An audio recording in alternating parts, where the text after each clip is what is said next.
Welcome to a stream, everyone. Hi. It's been a while since we've done a regular stream. And Hey, to the we're degree live! that I don't want it's been like probably 12 months.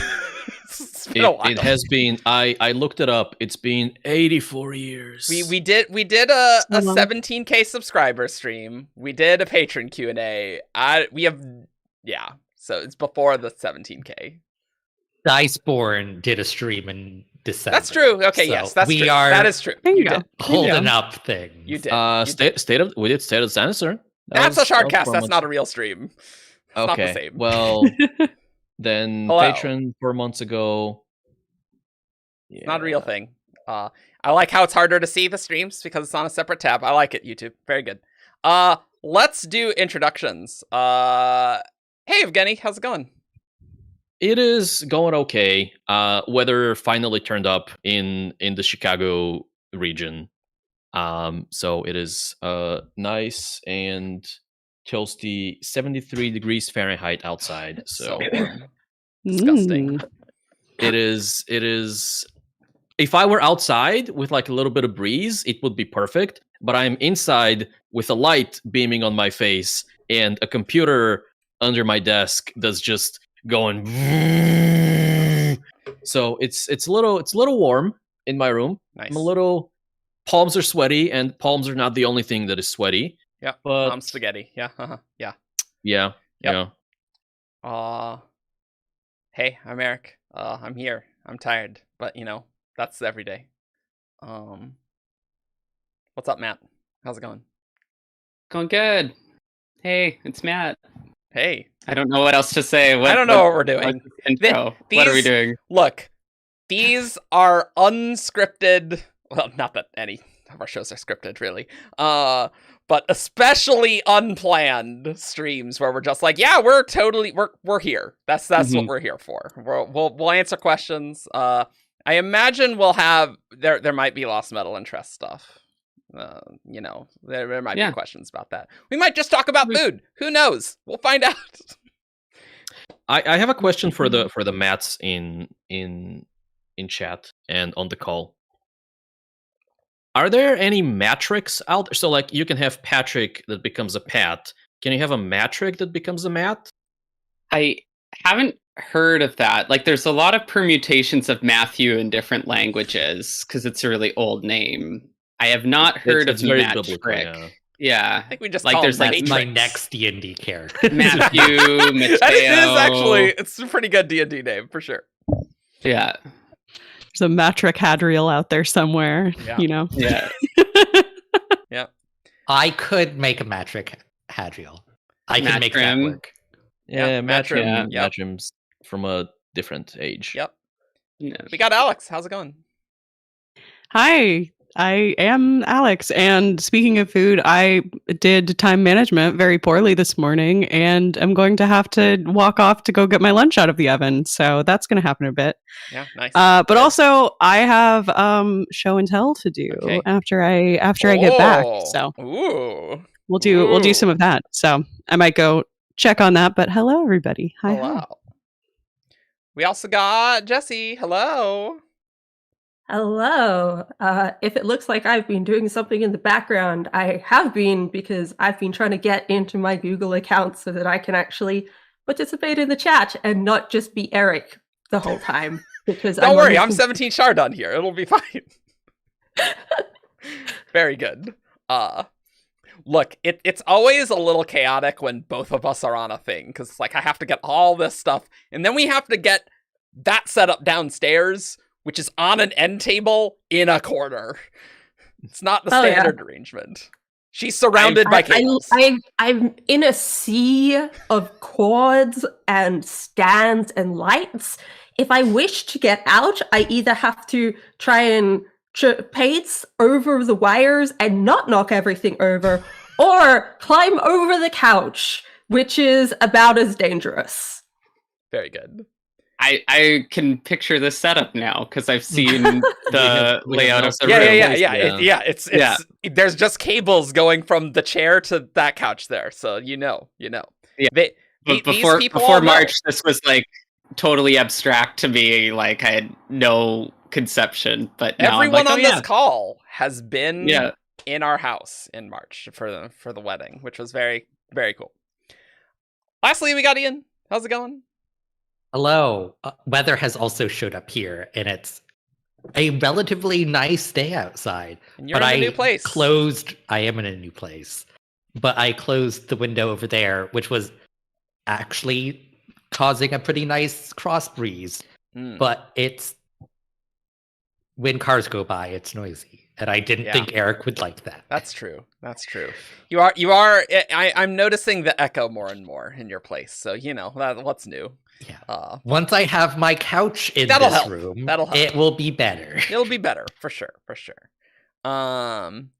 Eric, I would like you to know that I wanted to change my green screen background to a photo of your background that I thought Katie had taken, but it turned out it was a selfie, and so I couldn't. Oh yeah, this is like how I should have taken a picture of what my old background was before I moved my desk, and I didn't. So rip. One day we should. I mean, I probably got some pictures of that. Well, yeah, but it's too late now. But one day we should all take photos of our backgrounds and switch them around. And just be in each other's places. I think that would be really hilarious. That'd be funny. April Fools next year? Oh, good. Maybe. No promises, because then people were gonna expect that. Yeah. April Fool's jokes need to be unexpected. I am sorry. We don't really do April Fool's jokes here at the Shard. We're totally serious. I am sorry there was a long break before and after the April Fool's joke. We did need to record the April Fool's joke kind of in advance to make this work. And there was supposed to be Secret Project 2. But scheduling recording on Easter was a bad idea, so that didn't work. And also dealing with moving stuff. Yeah. So a lot of people had stuff going on. It was really quite an impressive cavalcade of things that happened. But Jessica, I'm glad you agreed that the April Fool's joke was amazing. We had so much fun. We had a lot of fun. I showed it to Jess. That was the Shardcast episode. Oh yeah, it was very funny. Apparently, we're very good at selling it. There. Yeah. Oh yeah. Like it was so weird watching it because I knew everything was fake, like absolutely everything. But yet there was still a part of my brain that was going, yeah, but what if this? How does that work? And I had them both going at the same time, and I could acknowledge both of them at the same time, and man, it was trippy. Very good. Yeah, so what has been going on with the Shard? I don't know, we've been busy. There's always projects going on in the background. There was a wedding, and that now at this stage, Jess and I are like, we can make like a plan to like do something, like anything really. That's not just like, hey, let's go something in town. So many free weekends. Yeah. I've had so much more time to dedicate to the other things that take up my life. Not that I've had like free time, but yeah. But it was quite insane going from, I didn't realize how busy we had gotten from like January onwards, even though I knew we were getting busier until like that week after. And there was just nothing on the weekend at all. And it was novel. Yeah. Mm-hmm. Our semester's almost over. Hell yeah. Doing great. Nice. That'd be good. That'd be good. It's straight into summer school. Yeah. It's always so funny when we're busy like behind the scenes, because it's like from an outside perspective it might seem like slow. Nothing's but we're happening. Like, yeah, like nothing. We're going. And like sometimes it's like, and then it like all gets released at once or in a cluster later. And sometimes it's like, oh, actually that's the chill point for us. But everyone's like, oh man, you guys are doing so much. Yeah. Yeah, it's the long production tail. Yeah, exactly. Yeah. The problem is when you sign up to be on everything. Yeah. How's that going, Ian? It's fine. It's been fine for a bit. We gotta schedule even more span reads as well, because we didn't lock in dates for things. So we do. That's fun. We have one date. That's true. In. That's true. And you won't see that until like 2024. According to my calendar, Span Reads Warbreaker number 3 comes out in all of that's wrong. All of that's wrong in the calendar. Jenny. That was when I thought we were gonna get Stormlight 5 this year. And so that's from like at least 8 months ago that I put that in the calendar.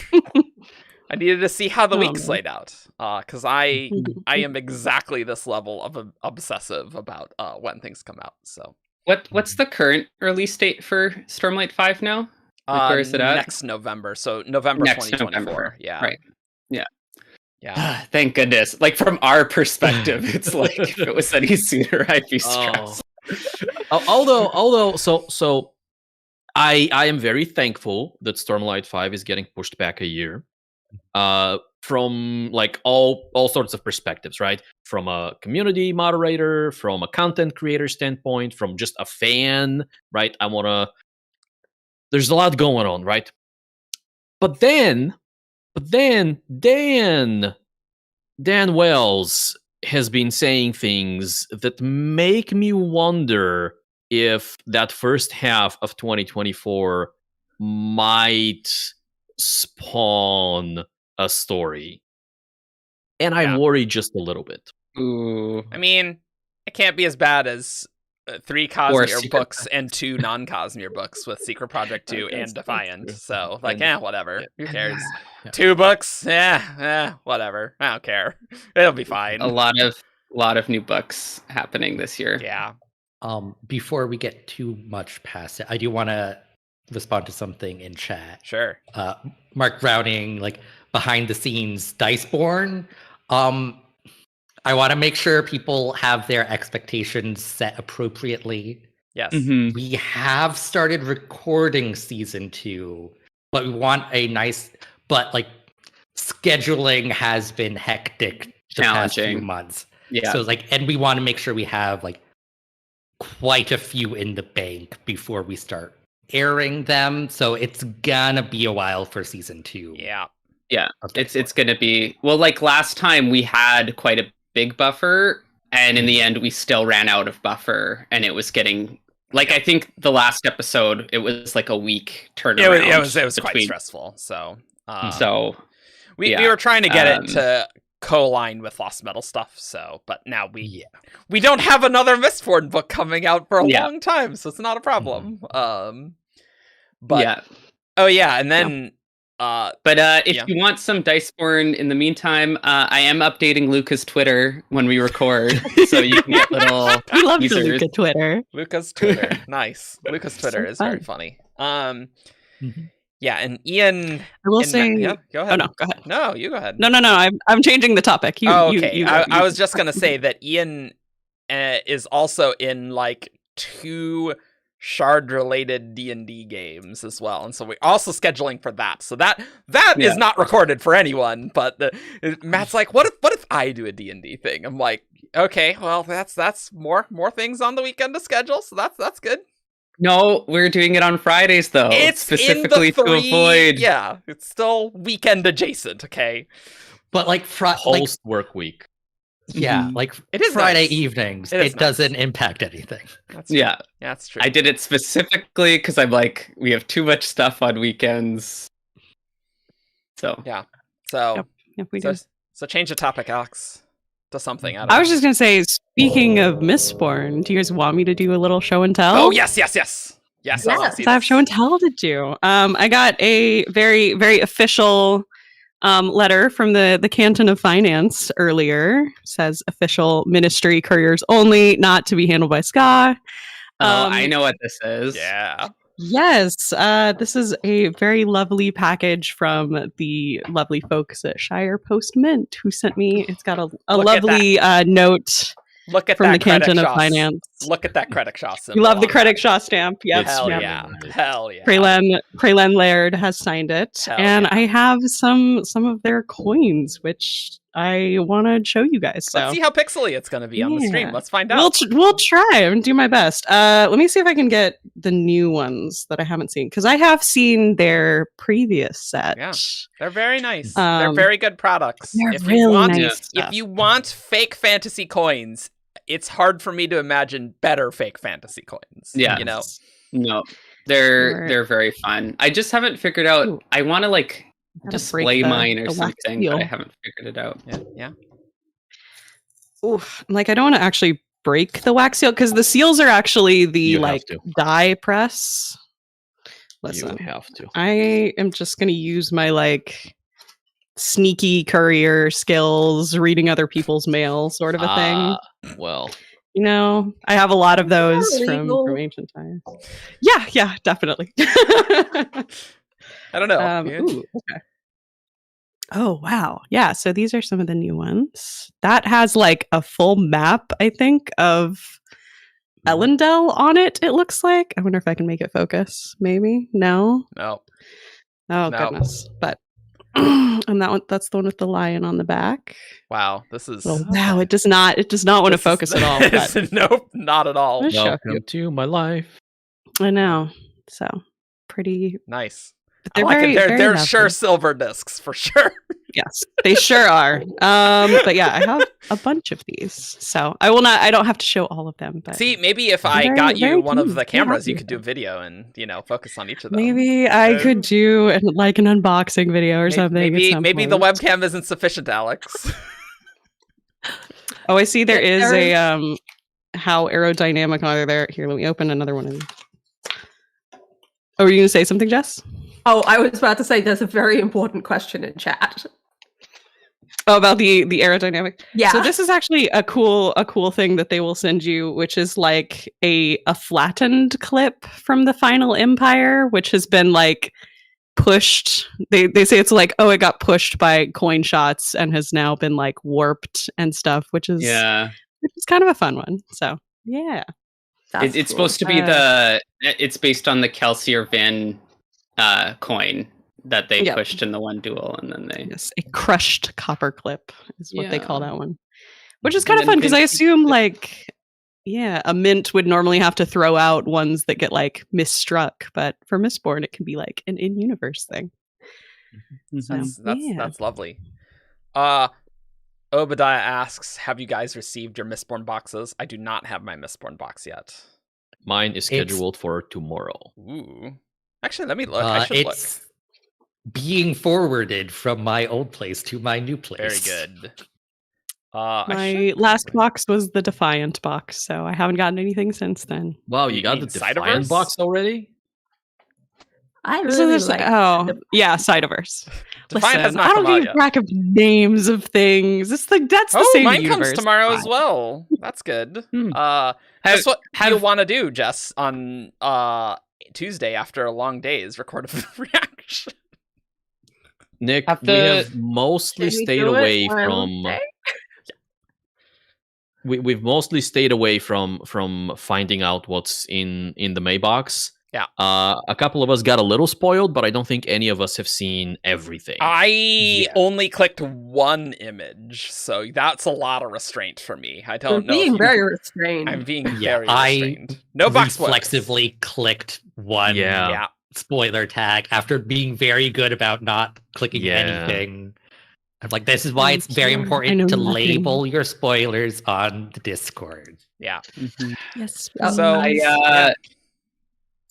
is there any update on the? I'm so behind on checking things. Yeah, I mean, you didn't know when Stormlight 5 was coming out, so yeah, I'd say Well, no, so. I knew. I just didn't know if there was like an update because I haven't looked. I knew November 2024 was the Oh, last okay. date Okay, I was I aware see. of. I see. I just thought maybe it had gotten moved because he does that. Mhm. Is there any updates on the physical copies of Secret Project 2?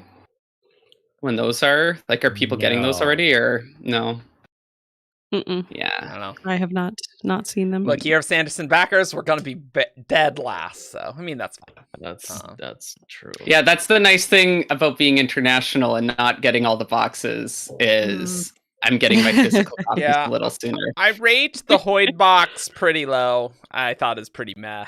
That one was weak. Ciderverse box was good. And people seem very happy with the Mistborn box, so I think there may be an unboxing video, but needless to say, the Hoyd box made me like, well, first of all, I got this way later, so why even bother making an unboxing? And also, I've seen the stuff and it looks pretty bad. It's like, wow, it's a shirt. It's a nice shirt. It's fine. It is. It's fine is a good descriptor of the Hoyd Yeah, box. I think the box is fine. Would I pay $50 for it? No. No, I wouldn't. It wasn't a good first impression Yeah. to the Yeah. Kickstarter Yeah. boxes, and like that wasn't in their control. But it does unfortunately still leave that impression. Yeah. So like the other ones have to consistently be really good to then change that idea of, oh, maybe these weren't worth it. And like it's good that they seem to have been so far. Oh, it's Nick Barucci in chat. Say hi. We are at almost 20K. Hello. Yeah, Hey, yeah. Nick. Hello. That's Nick, CEO of Dynamite. So, hello. Oh.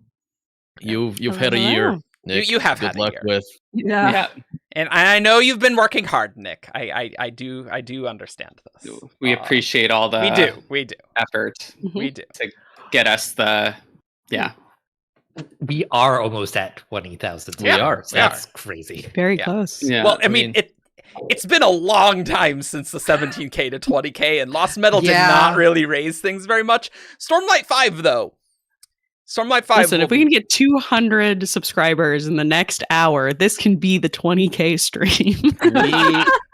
We will do shots if we get 200. Leave a super chat and give us money, and we will read out your super chat. Wow, look at that. It would be really Immediately challenging for me to do a shot now, I think. I don't know how that would happen. Well, Oh my goodness! Oh, wow. Whoa! Wow. Okay, was Nick gonna Barucci. It did, in fact, That is send a super incredibly chat. Thank you, Nick. You do not have to do this. Okay, you have to read it out. You said you were going to read it out. Oh, Yes, yes, I did that's say true. that. That's canon. Yes. And wanting to show a little more support, 92 watching and 25 likes. Likes are free. Support is priceless. Well, I mean, Yeah. Aw, that's super That's very sweet. We very much appreciate it. Thank That's you. lovely. Yes, Yeah. very much so. yeah.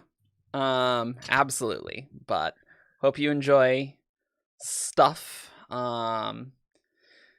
Our content. Our content. The omnibus is a good product, actually. That's the thing. Mhm. It is actually quite nice. So I think it I was want really people to pretty. understand that. I really Yeah. liked it. Yeah. Even if the boombox is gone. Well, I knew the yeah. boombox would be Boombox Rip forever in boombox. our hearts. But Yeah, that's, Forever in our hearts. that's Dragon's fun- Tales. Like that's Brandon's fault. Yeah, that's not a dynamite Oh, thing. No, I know. It's just such a fun piece of like fandom lore now Yeah. that Yeah. I'm it was never a affectionate for it. boombox. It was always a radio. Doesn't matter. I know. Kenton It doesn't matter. is getting the It's a boombox, okay? in our hearts. It's the boombox in my heart. I wonder if Nick knows what we're talking about at all. That probably not. He's probably like, what the hell is this? But yeah. Anyway. So you speaking of that, because mentioning it does bring things in, you can support us with a super chat. It is pretty great.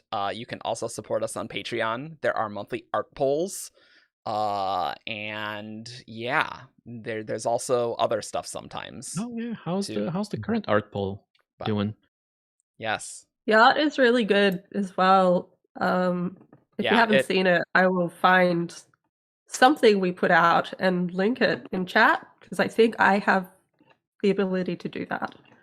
Oh, looks We- like we're gonna be doing Vasher and Suzabron. Yeah. Ooh. Ooh, Yeah. that'll be a fun one. Well, not if you support. Is the poll done already? We have 10 hours left. 10 hours left. So if you don't Ooh. want that, you can support us on Patreon and Your vote other differently. the next the runner up with 18 fewer votes which is a third, is Shy and the Imperial Fool. See, Oh, that's man. pretty good. If you support us on Patreon for $1, the lowest tier is dirt cheap. You We can do vote need in the poll.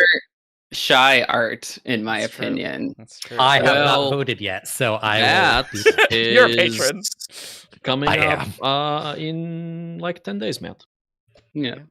But It's yeah, we have such incredible artists in this Oh my community, it's and insane. and Evgeny Argent is also a wizard at finding and choosing. And Wait. Yes, Eric. He just said Arkin. sorry, Hold on. Argent. It's Listen, we know I I am- pronounce things wrong. Okay. I am eternally amused that my real name, Evgeny, is mispronounced with a soft G a lot of the time, so I get a lot of Evgenies. So it is only appropriate that my preferred nickname balances things out in the other Mhm. direction. That's what I'm going. I'm going for balance. Let's say Yeah. that. Look, part of the appeal of Matt being on a thing is just Matt pronouncing things one way and then 2 minutes later him saying it a different way. Like, that's part of the appeal, really. You know? We Listen. all know it's argent. Like we've been Argent. here Argent. before. That's It's true. the correct In the audiobook. pronunciation. Yeah. That is Um, true. We do have amazing artists, though. My point stands. He's a Yes. wizard at also connecting with artists and finding the right Oh my artists God. for the right projects. Yes. Like Art Very director Some of of the- Denny, basically. You are our Isaac. Yeah. yeah. Well, now that I've reached the near top of the ladder Hey. as far as things go, it's time to start inventing VP positions, just like Perfect. Dragonsteel. Perfect. First stream as admin, I think, right? Yeah, I don't know. Admin doesn't really mean anything on the website and Yeah. the Discord, really. Like, there's No, a few it more doesn't. technical abilities, but, like, that's not really how we don't really have No. a hierarchical model for things. I mean, I feel gives like it me- means something argent. No, that's true. That's true. Yeah. That's, Yes. That's true. It gives me further comfort to harass other admins to do things. It gives me further comfort that other people do tech-related things and not me. Which I Well, that's- like. Because always I been the don't goal. have time. Because I'm trying to write my own book, and it's a big fantasy book that's going to be well of Ascension sized, and that's hard to do when you work full-time. Okay? It's a... Meanwhile, someone else on the Discord that she's like, hey, can you read my book? I'm like, how long is it? She's like, 70,000 words. I'm like, oh no, part 1 of my book's like 45,000 words, and that's part 1 of 5. Oh no. It's like, yeah, well, whatever. Maybe you'll end up splitting it into No, a it would be duology bad. or a trilogy, Eric. It would be bad, Matt. It would actively be bad. I am glad that we now have more people who are able to fill different roles, and Eric is not just taking on everything himself. Yeah. Because your stress levels have gone down a lot in the last 5 years, and that's a good thing. Yeah. Yeah, And I feel that's like true. we need to keep doing that. Yeah. Yeah. Yeah. Because I think Eric still does too much. Really, Yes. it's Marvin/Paleo really picking up a lot of tech slack and just being a wizard, and like we Paleo's like a wizard. Marvin. Paleo is an archfey. He's a tech archfey, like beyond a wizard. He's just like, oh yeah, I Yes. built a whole thing. There you go. Here's Shardle. Oh, okay, cool. So If Paleo was your warlock patron, you would get extra spell slots. He would do that for you. Yeah, you would find a way. You'd find a way to give you Mhm. extra spell slots for if sure. anything, So we need to we're- worry about his stress levels, because it's always like, Paleo, you could do a thing, and he's like, oh yeah, cool. I have a thing whipped up. It's been an hour Yeah. later since you asked, but there you go. And it's always like, What I I don't want prepared to ask earlier. you to do something but I do because you're so good at it. Like That's the problem. Exactly. No good deed left unpunished. That's right. So, but yeah, if anything, we probably shouldn't have done so many Lost Metal episodes one after another. That was too much editing. Ooh, Joey Oh, Belasco. thank you, Joey.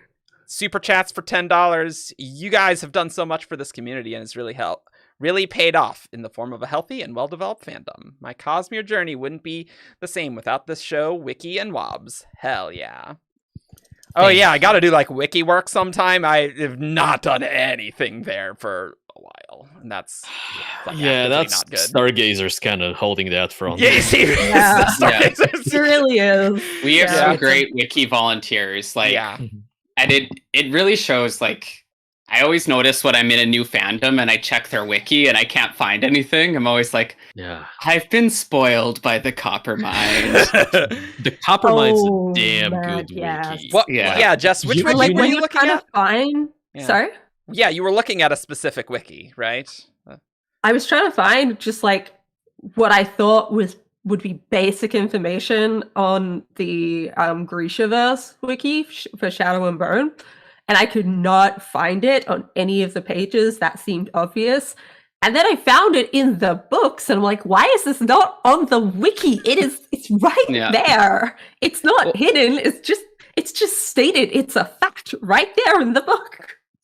I find especially with some newer like I recently read the Greenbone saga, which I really enjoyed. And their wiki's pretty good for like character stuff, but I was just trying to find like a list of like, because they have all the Jade abilities, right? Like the magic system, there's like several different abilities, and I was looking for just like, because there's one chapter that lists them, and after that they just say this is what we're doing. So I was just looking for a reference for like, okay, what's the list and how many are there? And I couldn't find it, and I was like, shoot, like. And again, I won't fault the fandom because I think it's like a newer online fandom and isn't as developed as some others, but it made me appreciate the Coppermind. There's a more. certain zeal here, I would say. Yeah. Yeah. I'm balancing my keyboard on top of the. Oh, really? That's Greenbone really funny. It's like, I got them right here. They were the Easy. closest books. Ooh, Jonathan said in chat, the Coppermine got me into the fandom in like 2013 when I looked at stuff about allomancy in high school. Ooh, no. I wrote that article at that time, and honestly, 11 years later, I still have a lot of work to do on that article. I mean, core magic system articles are a lot of work, guys. Yeah. A lot of work. Yeah. And it's easy to just be like, I'm good. Especially as we move into the next Cosmere phase, where there's more and more interactions between different magic systems and it's amazing how much more time you have to work on the wiki when you're a college student versus an adult with a job. See, I would disagree with that because for me it was the other way around, but I was also working almost full time and doing uni at the same time. Yeah. So as soon as I stopped studying, I was like, oh my god, I have all this free time to do wiki work. Yeah. It's great. Yeah. University was like, shard stuff was like my procrastination. So if I like didn't have a paper due tomorrow, it was like next week, it was like, oh yeah, I'll do sharder stuff or like post a theory or like. Yeah. I always progressively got more time, like going to college and then grad school. I actually had more free time. And then when I started teaching, I actually had more free time than grad school because grad school was you're teaching a class and doing study, right? So kind of that same thing. And so that was the period, like the 2017, 2018, where we could do weekly shardcasts, and I could just no life that. And that was fine. I could do that. I could edit on Wednesday because I didn't have things on Wednesday. The raw recordings weren't 3.5 hours long. That helped. So, you know, we've honed our craft. So I remember. Well, and okay. I was just gonna say, Jess and Eric, you got what you needed out of the Copper Mind. Now that's that true. now That's that true. Yeah, I'm met done. each I'm other, done. you Mission know, accomplished. mission accomplished. Yeah. The purpose of the Coppermind was the role it played in the greatest with a great shard love story. For those who don't know, Jess and I met via the Coppermind. That is how I've met such a lovely Australian who's now here. That's so lovely. You can go onto the homepage and go into the history if you wish to see Eric's proposal. It's true. It's true. I remember being in my first job after college. So I had an internship during college, and then first job after college. It felt like I had so much time to just not do forum stuff, but be active in the community and in the fandom while being at work. And it feels like the more experience I've gotten under my belt, the less time I've had to devote to fandom stuff. In part because the more I learn, the more interested I become in the things that I am learning, and so I'm like, I don't feel the need to procrastinate or like to take a break from work or whatever, because like work is interesting and engaging, or can be. It's not always. That's and then also there's like meetings, and so you can't always go and do other things. Are you not a fan of meetings? Do I need to get you the mug that I gave to Jess? Oh, this could have been an email. Yeah, that's a quality mug right there. It's such a good mug. I am very picky with my mugs, but we can discuss. Put something on my calendar, and we'll see. Okay. Yeah, we'll make a meeting for it. Yeah, we'll make a meeting to discuss it. But specifically, this would work better as a meeting because, like, you need the visuals right, and it's going to be so much easier if you could just use video instead of like trying to put pictures of everything. Yeah. But the short version of it is, I like my mugs big, so 14 plus ounces. Like 14 to 16 is, I think, great, and I like ceramic. Okay, yeah, that is not this one, but I'm sure we can make one that exists like that. All of my mugs, like I have so many mugs. I had to cull down my mugs before I moved overseas because, of course, and I still brought over like 8 or 9 mugs. So many mugs. They all have a very specific like importance to me, so I can't get rid of them. I have to keep them. Yeah. Even though I'm the only one in the house that uses them, and I'm definitely not going through all of them before we put on the dishwasher. They were very helpful when we had people staying at our house. Yeah, especially the one who drank tea literally all the time, and he was like, no, I drink a lot of tea, like all the time, and that was accurate. He drank more tea than I drink Dr. Pepper, and I just need you all to know that is very much saying something. When I was working, I had like a thermos that was like this tall, and I would drink 2 to 3 of those a day of tea. Oh my god. And I later learned that's apparently an ADHD thing. Because caffeine apparently like this wide. helps focus. Huh. So, yeah. I do find a lot of just posts online that I run into on like Tumblr and Twitter and Instagram that are, things about ADHD. And I'm like, this seems very relatable, but also that also seems very normal. Like just a person thing. Yeah, no, some of the posts I'm like, I feel like that's just a person thing. Yeah. I think, but I think the other difficulty too is it's like a cluster thing, so it's like having just a couple things, and it's also like only a disorder with your like functioning. Yeah, it's a spectrum. Like all of these things are like things like anxiety or even things like depression are also a spectrum, and people can get them sometimes, but that's normal. Everyone feels anxiety sometimes. Everyone has those panic responses sometimes. It's only when it becomes like a disruption to your life and starts actually, and like that's actually one of the criteria in the DSM is it needs to be disruptive to your life for them to actually diagnose you with it. Yeah. Well, it's the difference between being depressed and having depression, right? Yeah. It's like having a depressive episode versus having like long-term depression, because like everyone can go into a depressive episode. Like those happen depending on circumstance. It doesn't mean you're going to be depressed forever, though. Like, that's something else that kind of can run on from the first thing. Or it's like people often say they're OCD because they like things a particular way. Yeah. Well, like, no, that's just like That's the a separate normal problem. spectrum of human existence. That is a Like, little people like problematic, things yeah. particular ways. Yeah. But There's a difference between being what we'd call like a type A or like a perfectionist personality and Yeah. If anyone's looking for a interesting look into like the psyche of OCD in particular, there's a book by John Green called Turtles All the Way Down.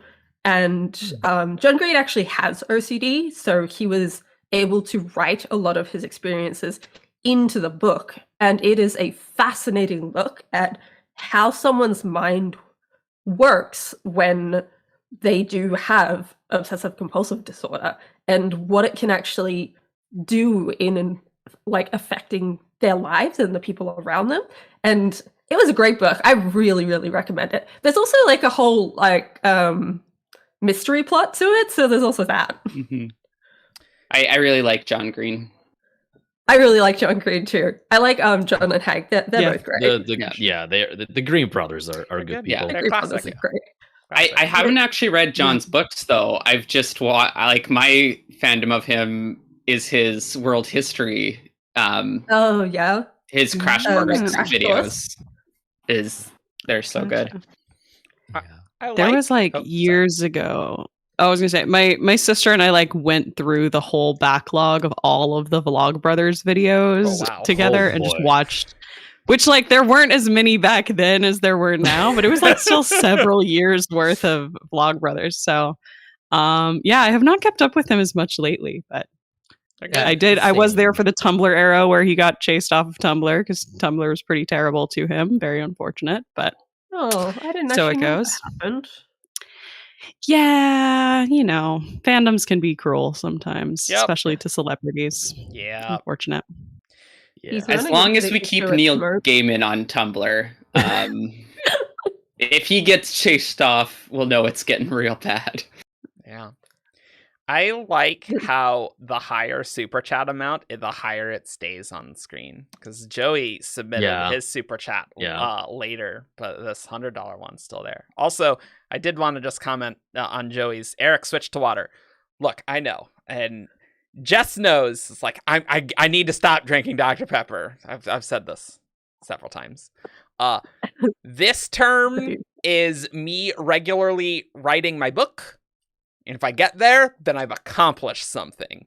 Summer is maybe like I gotta like you do one self-improvement thing at a time. You don't do it all at the same time, because then if you do that and you screw one thing up, then it's like, oh, I've ruined everything. You just do one thing. But I do need water. On the other hand, at this point, we have now seen Never After. And if there's one takeaway from the Dimension 20 Never After campaign, is that you should not drink water. True. I'm not finished yet, so no other spoilers. Well, but that's I not have far enough. I have gone far enough And that no I've learned the spoilers, dangers- but don't drink water. I've learned the dangers of water already. Yes, you have. Hmm. Highly recommend Dimension 20 Never After. Yes. Never After, I think, is my... Again, I'm just partway through, but I think it's turning into my favorite Dimension 20. This is the first Dimension 20 that I've watched, and it's been really good. Maybe... I think the 7 might still be my favorite, but Never After is, like, approaching, and Never After is my favorite Intrepid Heroes season, for sure, I think. Jessica has a great I comment in gotta chat. keep watching. Anyone who has ever drunk water has died. True. That is true. Yep. True. Yeah. Dangerous. 100% death rate. Yep. They're Correlation equals causation. Every time. that's a fact. Yeah, that's a Yes. fact. Yeah. There's a song. I'm dying inside as a stats teacher. But yeah. I kept I'm it on the dying, inside. guys. There's a song from my native country, from a band that is known for very like highly satirical, highly at times rude and or offensive songs. Perfect. They're not a very serious band, but there's a line in one of their songs that teaches you the importance of drinking what is essentially brandy. And the argument goes that drinking water is bad because frogs live in the water, and also cows drink from the water. So you might as well drink brandy. Yeah. Yep. We're sending such good messages to our community today of the dangers of drinking water and how you should drink other things instead. Yeah. Okay. Yeah, you know, we're really a good accomplished something influence. here. Yeah. Well, so in that case, I'm gonna bring us back to mental health for a minute, okay. and oddly, Dimension 20 as well. Okay. Okay. All right. I've been binging Adventuring Academy, which is First of all, let's catch everyone up, because I was not caught up like a year ago. Dimension 20 is a D&D anthology show. They do campaigns for like 15 to 20 episodes, and they have like shorter side quests, which are other shorter campaigns in between the main ones. They also have related shows such as Adventuring Party, which is kind of the after show of discussing the campaign, and they have Adventuring Academy, which is the game master of Dimension 20 discussing various things with various other peoples in the TTRPG community, gaming community, whatever adjacent community there might be. And to catch everyone up, this is a show on dropout.tv, the college humor. So you need a subscription for that. It's a very cheap subscription, though. Hashtag not an ad. Yes, that's right. I would love to be sponsored. A lot of things are available on YouTube. Yep. Yeah, there's a lot of free stuff on College Humor and Dimension 20's YouTube page. Yep. So I bring all of that up to say I started watching Dimension 20 because of their Never After campaign, which is fantasy horror crossover. Fairy tale. Fantastic. Recommend. And because of that, I've started kind of in parallel catching up with all of the old campaigns and also catching up with Adventuring Academy. And just yesterday, I watched an episode with one Alicia Marie, whom I did not know anything about before. But they talked about neuroscience as one of the things in the episode, and how allegedly, according to this neuroscience grad, so allegedly, but also that seems legit, people are really bad at staying positive just naturally. Like, we are hardwired for assuming the worst and assuming negative things. Because evolutionarily speaking, that's the thing that's kept us alive, right? Why leave the cave? There might be a tiger out there, right? If I stay here in the cave, that's safer. Let's not try to experience new things and so on. That episode was from a couple of years back during the height of the pandemic.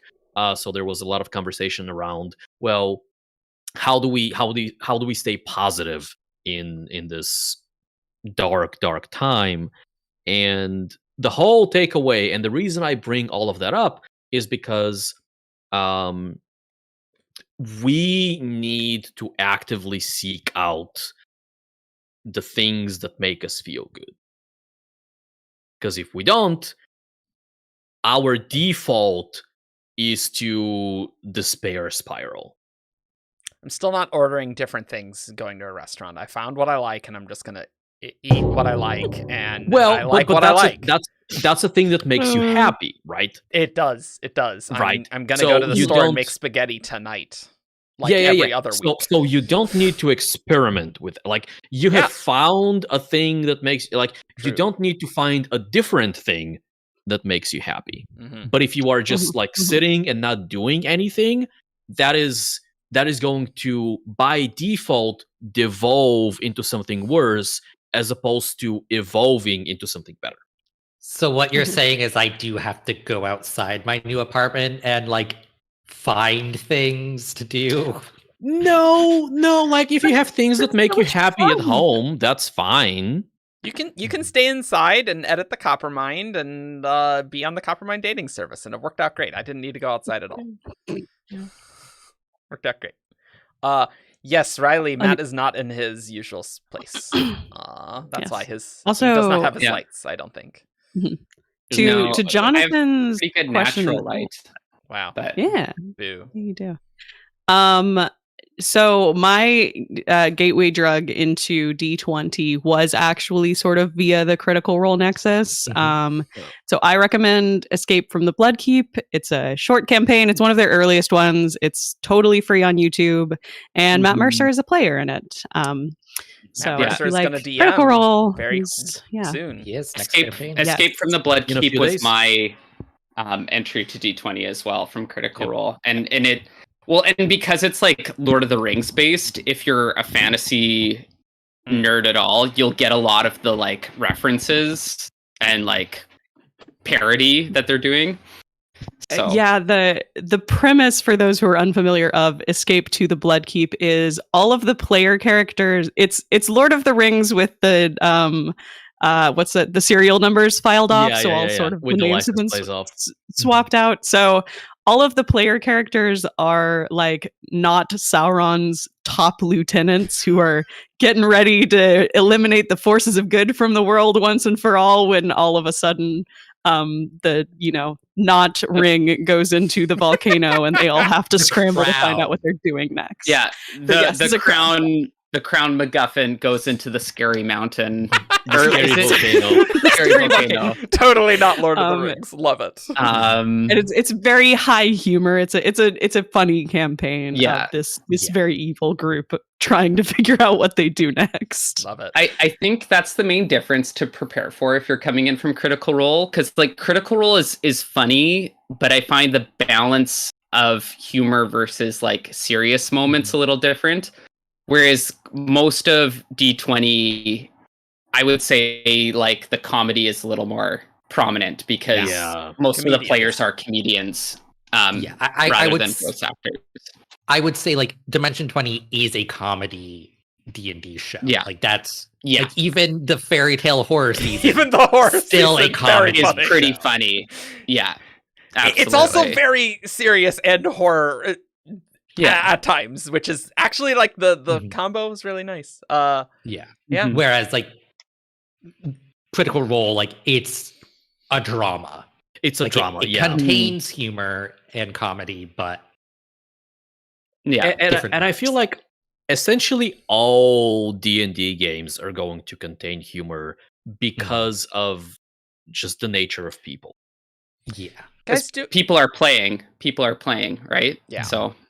Which is, speaking of the Dungeons and Dragons movie, I'm not going to say too much about it because it's still relatively new. Everyone should go and watch it. Yep. But they captured the humor of a D&D game very well, in my opinion. I was telling people... Go ahead. I was just going to say the humor was such that a lot of the in-jokes as a D&D fan, my partner... who's not as much of a D&D fan, still really enjoyed it and found it funny. So they found a good mix with that. Yeah. The way I describe the D&D movie, and I don't know if this makes sense to anyone else, but it does make sense to me, is that they don't recreate the kind of around the table, around the D&D campaign humor in there, but the way that feels in the movie is the way that it feels around the table when you are cracking jokes with when you are playing a D&D campaign and you are cracking jokes and you're making funny comments. The D&D movie is how you see yourself and your characters kind of in universe. Like, and I think they've captured that amazingly well. It's really good. I do need to comment on Zlazer in the chat asking about the Coppermind dating service, because I feel like that might deserve a little bit of explanation. So that's not actually like a real thing. It's a joke, because Jess and I got together, and 2 other editors also got together, and they've also been together for years, actually. So edit the Coppermind. You might meet you know, you might meet the love of your life on the Coppermind. Also, it needs a lot of help, as wikis always do, literally all the time, even a good one. So, anyway, that's the Coppermind dating service. Join our Discord and edit the Coppermind. Join our Discord. Find true love. Yep, guaranteed.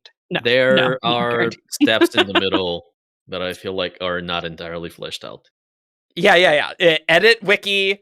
Question mark. Get married. That's what it is. Easy. Perfect.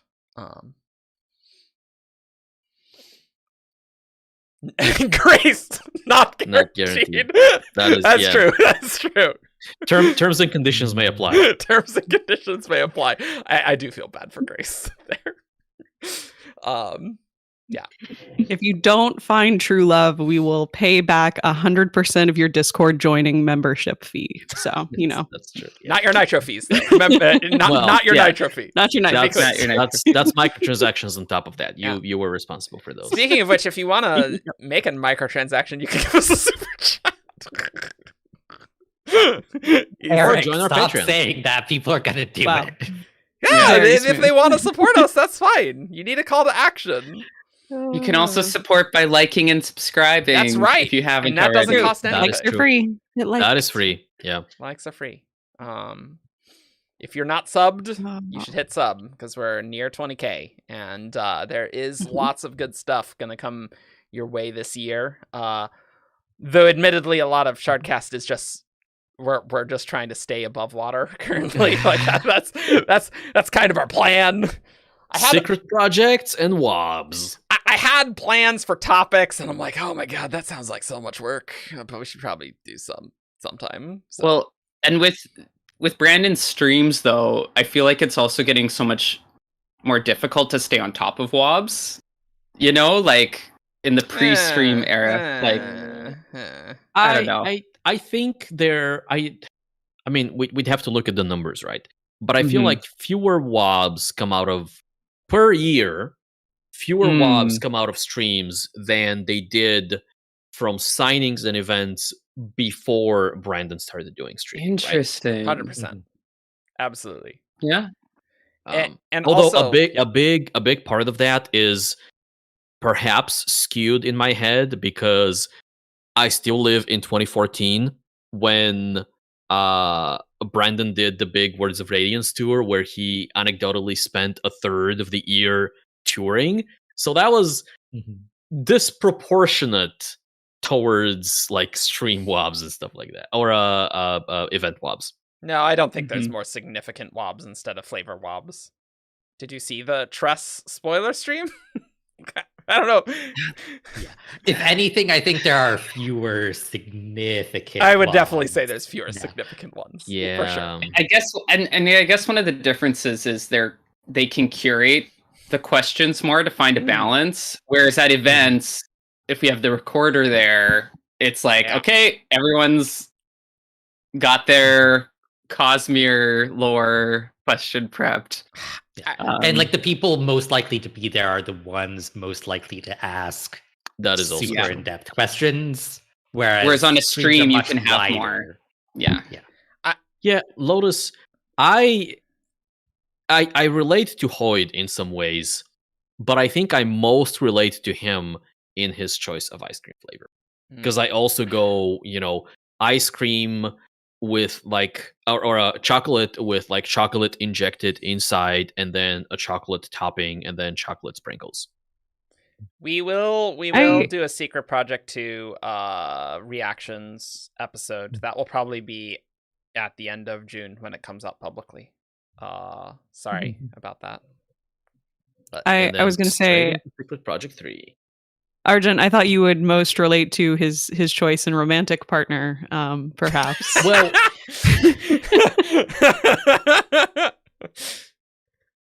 yeah. Yeah. Nailed it. Very good.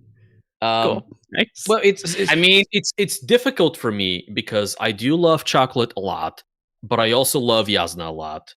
And I also love not being able to hurt people and then accidentally discovering that I can hurt people and then beating the living shit out of someone. Mm-hmm. Nice. As long as it's Kelsier. I wonder what Hoyd's affliction in Tress would have meant for his relationship with Yasna. I imagine that's far in the future. Yeah. Oh yeah. No, I like that's what it's a hypothetical because like dead. the timeline is probably She's dead. Well, we don't know. There's ways You don't know that. No, I suppose we don't. Yeah. And if anyone would figure out how to live longer, like she could be chilling at Silverlight for sure. Yeah. That's the solution to the Alethi monarchy crisis. It's just like the queen just never dies. I mean, yeah. It worked great That's for how she Rashek. makes Yeah, it. that's So, say. Truly, long live the queen. Long live the queen. Yeah. That's right. I will say that how she reacts to that situation, I think, depends on whether or not she was forewarned. Mm-hmm. Mm. Yeah. I do think, though, too... Yeah.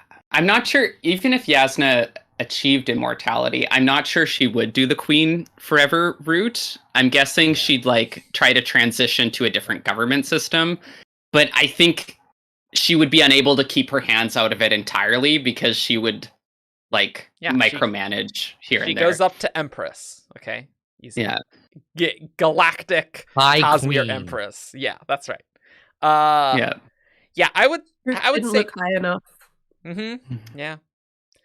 Matt, I do remember a year where we had like FanX WOBs, then like Salt Lake Comic Con WOBs, and then WOBs. Like there were like a lot of events, and I think it's more Was that post Oathbringer? Yeah, that was 2018. I remember Oathbringer being big for Oathbringer had for WOBs. WOBs. Yeah, but it was 2018 that year, and it's just things slowed down, and obviously by 2020 they slowed down. So if we did the show since 2014, there would have been a lot of WoB episodes for sure. So, but but yeah, we're trying to tread some water. We have our May episodes all set, which is good. I love that feel. It's all good. They got to figure out June. Yeah. We've recorded all the WOBs we need to record. We have gotten through all the WOBs for reals. Okay. Yeah. That's the next episode for sure. Which I actually have to start editing. Fun other projects. Yeah. That we're working on. Yeah. Lots of stuff going on. We're excited. Lots of stuff going on. Whenever I think of I feel WOBs, I think of half shards. Yeah, word. Oh, good old half shards. What was it, Matt? Was it Matt and Ian arguing? Was that? I think so. And David? I think David was in there. Yeah. You know, there was a YouTube comment where I mentioned Go Back to Cosmere Beef's great episode, and that person commented, "What's another good pre-video one?" And I probably shouldn't say half shards. Yeah, half shards episode, you need to go in with a disclaimer, I think. Know what you're It getting was into. a great episode. I thought it was very funny highly as well. entertained. Yeah, I was highly entertained too. I like to think I've grown as a person since recording. I think we all have. Yeah. I do wanna take Erico. This question from chat. Without spoilers and without title. Do you mean without spoilers and without titles, or just the titles? Let's do no, not even titles. Yeah. How do you rank the special projects, assuming you were beta readers? Should we even do that right now? It's a little tricky. We can. I don't think it's that Use the tricky. number. I think Alright, we you can want to, rank yeah. them. All right, okay. I'll start us off. Okay. Secret Projects 1 and 4 S tier. Secret Project 2 A tier. Secret Project 3 B tier.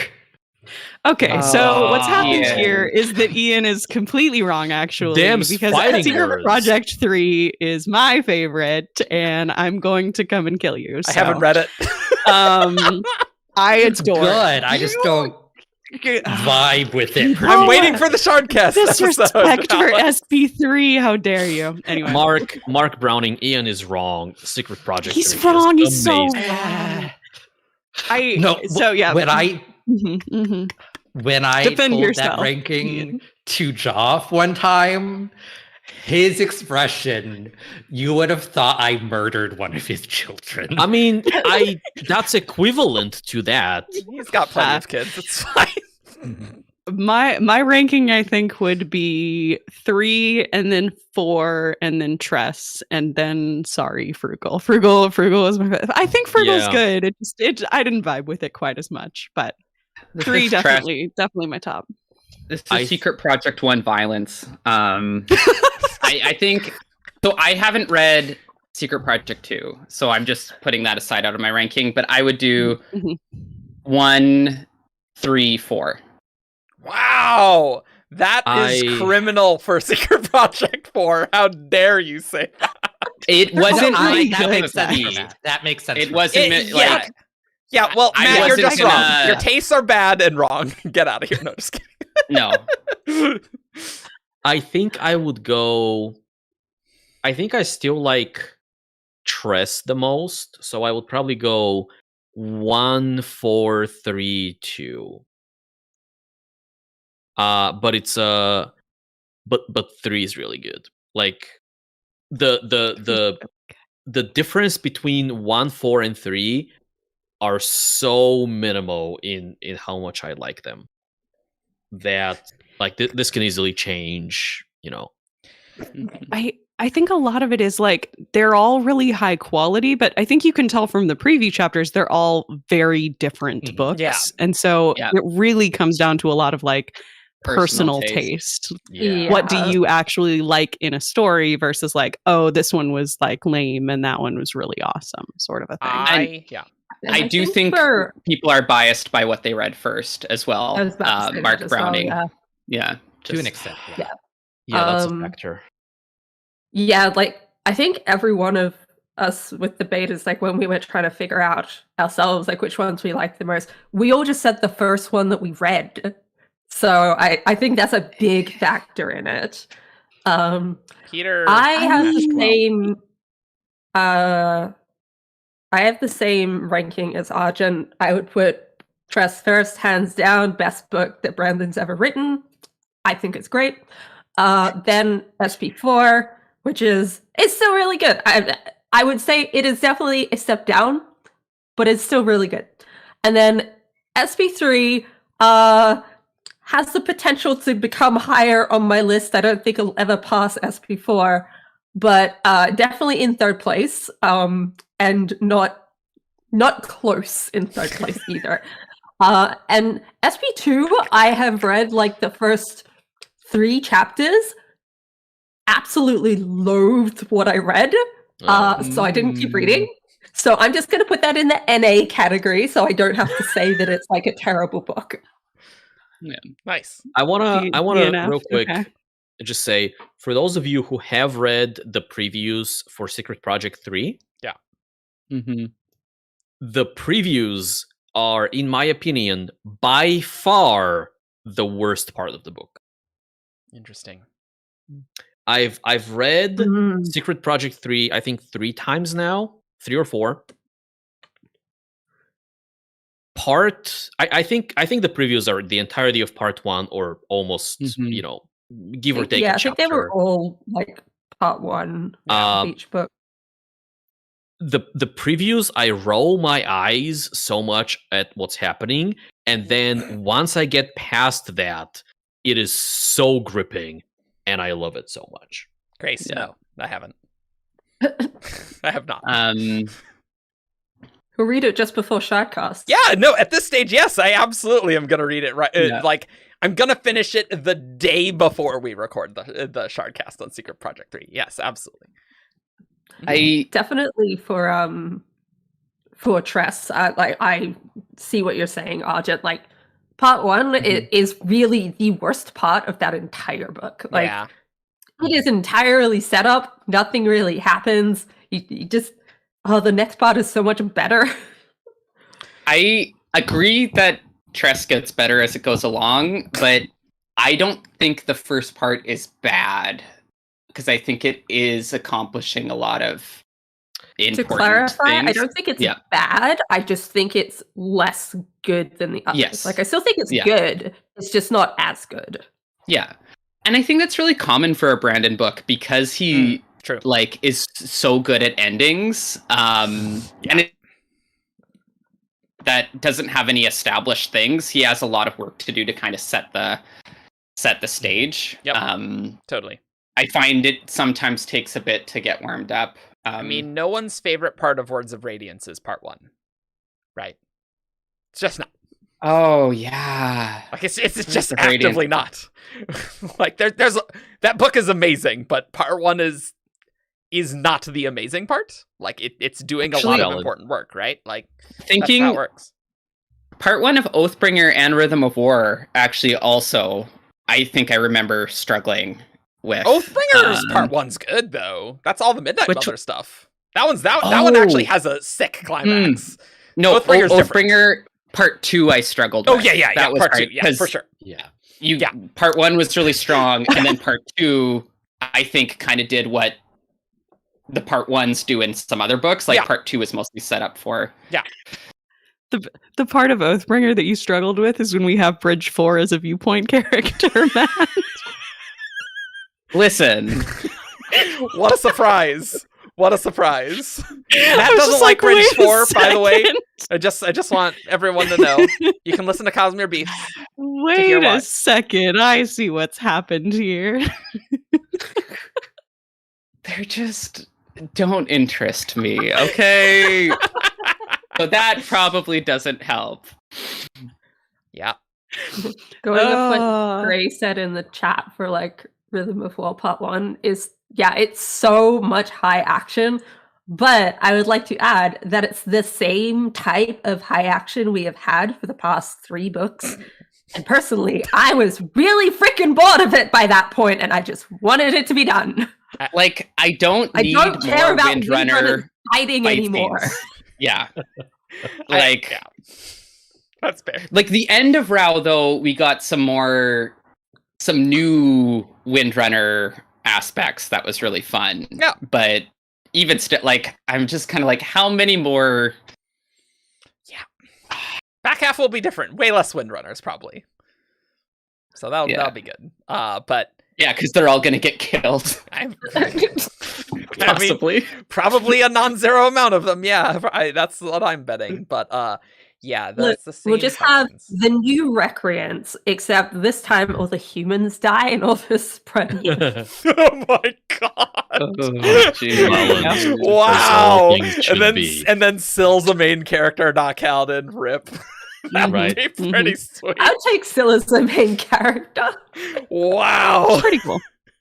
I need more soul casting fight. Like the idea of a soul caster on soul, because we've had soul casting on both sides, but we haven't had them fight each other. And the idea of like kind of like almost like water bending, like transform your transformation into like or like the Dumbledore Voldemort fight in the one Harry Potter movie where they're like like I imagine it like that. Number 5, I know the one you're talking about. That would be really sweet. I gotta admit, I think it will be interesting after Stormlight 5 to look back at the first 5 Stormlight books of just like, okay, what's maybe weird about how these books have turned out? Because soul casting, I gotta admit, we have not really gotten that much soul casting, all things considered, compared with like very weird. With what like it felt like it would be so important in Way of Kings, and like it is world important, but like we don't.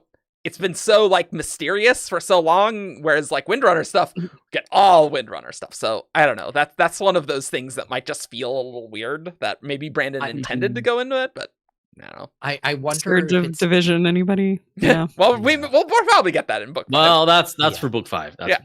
I wonder if it's like adhesion and gravitation like dovetail quite nicely in the Windrunner power set, whereas like the other main Radiant is Shallan, who has light weaving and soul casting, and they don't mesh super well. So like she's gone really hard on the light weaving, but she sucks at the soul casting. I think they could mesh really well, but they don't because Shallan isn't developing that If Brandon wanted to write it that way, he could have. A big part of that is Brandon not wanting to overwhelm readers. Yeah, that's true. All of the different surges, lore creep. Right? Yeah, and so Kaladin and a lot of the Windrunners are doing very gravitational things, not a whole lot of adhesion things. The Lightweavers are doing a lot of illusion stuff, not so much soul casting. The Elf Scholar, is doing not a whole lot of anything, but what she's doing is teleportation and not so like I think Yasna does more soul casting. Yeah, I feel like she does more soul casting. Else calling. It's just Brandon's so cagey with her stuff. Like we can't have Yasna POVs like, because she knows too much, and she has like the entire too time. much away to the reader. Yeah. Because she's like introduced to us as a soul caster in book 1. We don't know the source of her power. And then like we have a couple fight scenes with her where she's like wrecking shop with soul casting now. Yeah, I was thinking of the scene where like she was gonna that was not even her. Wow. I guess I completely bunked like because I was thinking of no, it was her. She was gonna take the Mink and Dalinar away from the battlefield of Emul and into Shadesmar as like a getaway option. But she doesn't actually do it. We don't. Yeah. That was the plan. Yeah. They talk because we see. Yeah, do we see her actually actively do it other than when she does it in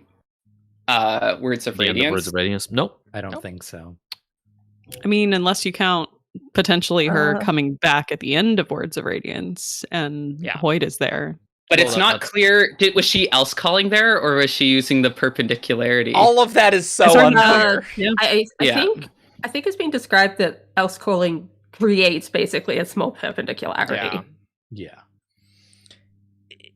Like she got back under her own power. Yeah. We'll just have to see. But she hung out with the High Spren when she was in Shadesmar. Yeah, what's up with that? What's up with that? What is up with that? And like, was she there as like, a friend and a buddy, and they're like having tea and stuff, or was she a prisoner? Well, she's how was she hanging out with the High Spren? Like, I think it was pretty, like, at the very least, cordial, because she learned a lot of stuff from them. I gotta read how. Because that seems a little weird with, I think, what it's so weird. It's super weird. Yeah. So you're not wrong. Yeah. This is the other concern, that just certain facts just will not fit together in a 10-book series, because Brandon hasn't played it all out. So I think there was some fact that came from the epilogue of Yasna transporting herself back when I was doing the Shadesmar article for the Copper Mind. And there was something in it that just didn't seem to match up properly with other things. And I think it was like a reference to how all of the Spren were super shocked that she was there and that she was able to like exist in the cognitive realm. And it reads as if like, oh, there is a human in the cognitive realm. Oh no, that must mean that they're able to get through. But then in Rhythm of War, we find out that there is like basically a thriving economic culture in all of Shadesmar that includes humans that come from everywhere, and like humans, even though they're not common, are still just found in Shadesmar, and that's not weird. So they must have meant that because she was a radiant, but just the wording of it was not clear, Like, and I really didn't think, like it. I think the line is like, does Bren haven't had to deal with one of the living or something? Oh yeah, it is something like that. Yeah. And it could also be explained like the areas of Shadesmar Yasna was in, right? Because she does come back looking like a little more Scuffed like up. she's been roughing it. So it is possible there are areas of Shadesmar that haven't been as exposed as like some of the cities that we've seen. Yeah, but Brandon that's always not established. It's still unclear. Yeah. These are the things that we'll need to do episodes on after Stormlight 5. It's like, wait, what was weird? What was not weird? And also, maybe after Secret Project 4, we should just do an entire shardcast of fighting of it's basically tier list of secret projects. That'd be fun. Oh, for sure. That would be Like just this definitely. that entire conversation, but we can go into detail. That'd be cool. Mm-hmm. I think that'd be a we good can episode. say like why. I can explain why, but SP3 so low. Yeah. Well, Can't explain why your position is indefensible. I'm just gonna tell you. Well, we have the cast right here. Easy. We got a variety of people who feel completely differently. Easy. Yeah. I don't know if It's Secret gonna Project be 2 is going to be on the top end of that list for us. I feel like we're gonna have a lot of episodes topics to do post Stormlight 5. Like, because I feel like Brandon is gonna, at least he's kind of, the suggestion I've gotten at least is that it is going to tie up a fair amount of things from the front half. So there's going to be a lot of like speculation that should be put to rest, or like new questions raised out of that book. So I lots to discuss. Totally agree. And you know me. Let's get a Ba Edo Mishram episode quickly in there. There's probably going to be a lot that's going on. Yeah, is Ba Edo Mishram going to be more of a back 5 thing? Like, do you think? Don't dare say that, Matt. I will come to Canada and find you. It's not like Brandon's ever like highly foreshadowed a certain subplot that was definitely going to be in the next chasing it unmade book. with Shallan, maybe. No, like didn't happen, and we all were but there was a time jump. There's no time jump. Of it's 10 disappointment days. About them. It's 10 days. Or like, you know, how relevant the Trell's red-eyed people seemed at the end. I am upset about that. But again, that was like 6 years between 6 writing. years. Okay, It's like true. this, Brandon is clearly setting up for he needs Stormlight 5 to be big. It's Ba Edo Mishram's gonna be there. There's Requiem secrets, and we need to know Requiem secrets in book 5. That can't wait. Yeah, I'm just saying. I think you're both right, because I think she's going to turn up in book 5 to introduce her, and then she's going to continue on into the second half and like be the villain probably. But like, I don't think she would be pushed back just to the second half. Like, introducing her before a time skip is a great way to introduce a villain. Especially one that like has been mentioned before and is imprisoned, so it's not like this is coming out of nowhere. We actually know. At least if you read the Finger Epigraphs like I do, then you know all about it. But Rhythm of War catches you up. Don't count your unmade subplots before they hatch. I've learned that lesson. All right. Maybe there'll be, maybe there'll be Shanat stuff in book 5, Alex. It's not the same. The Ghostbloods are ruined now, so I'm never gonna get the plot line that I want there. Brandon has taken everything from me. I am in despair. So, but what if Shallan? It's time for you to write some fan fiction. Make the ending that you wished for. What if Shallan gets to punch Kelsier? That's good. That'd be quality content. I mean, that would be nice. I have actually thought about writing the like plot line I thought we were gonna get in Row with the Ghostbloods and John and Renarin and Shallan. We'll see. Maybe someday. Yeah, maybe we'll get a version of that. Yeah, he outlined book 4 and 5 at the same time, so that'll help a lot. He did both of them because he knew he needed to wrap it up. Whereas, like Era 2 was always going to be weird. I don't think there was any version of Lost Metal that wasn't going to be a little jank with just it had a lot. Yeah, it had a lot to do, and that series wasn't set up from the beginning to be like a cohesive. Mm-hmm. I mean, that wasn't going to be a series at the beginning. Exactly.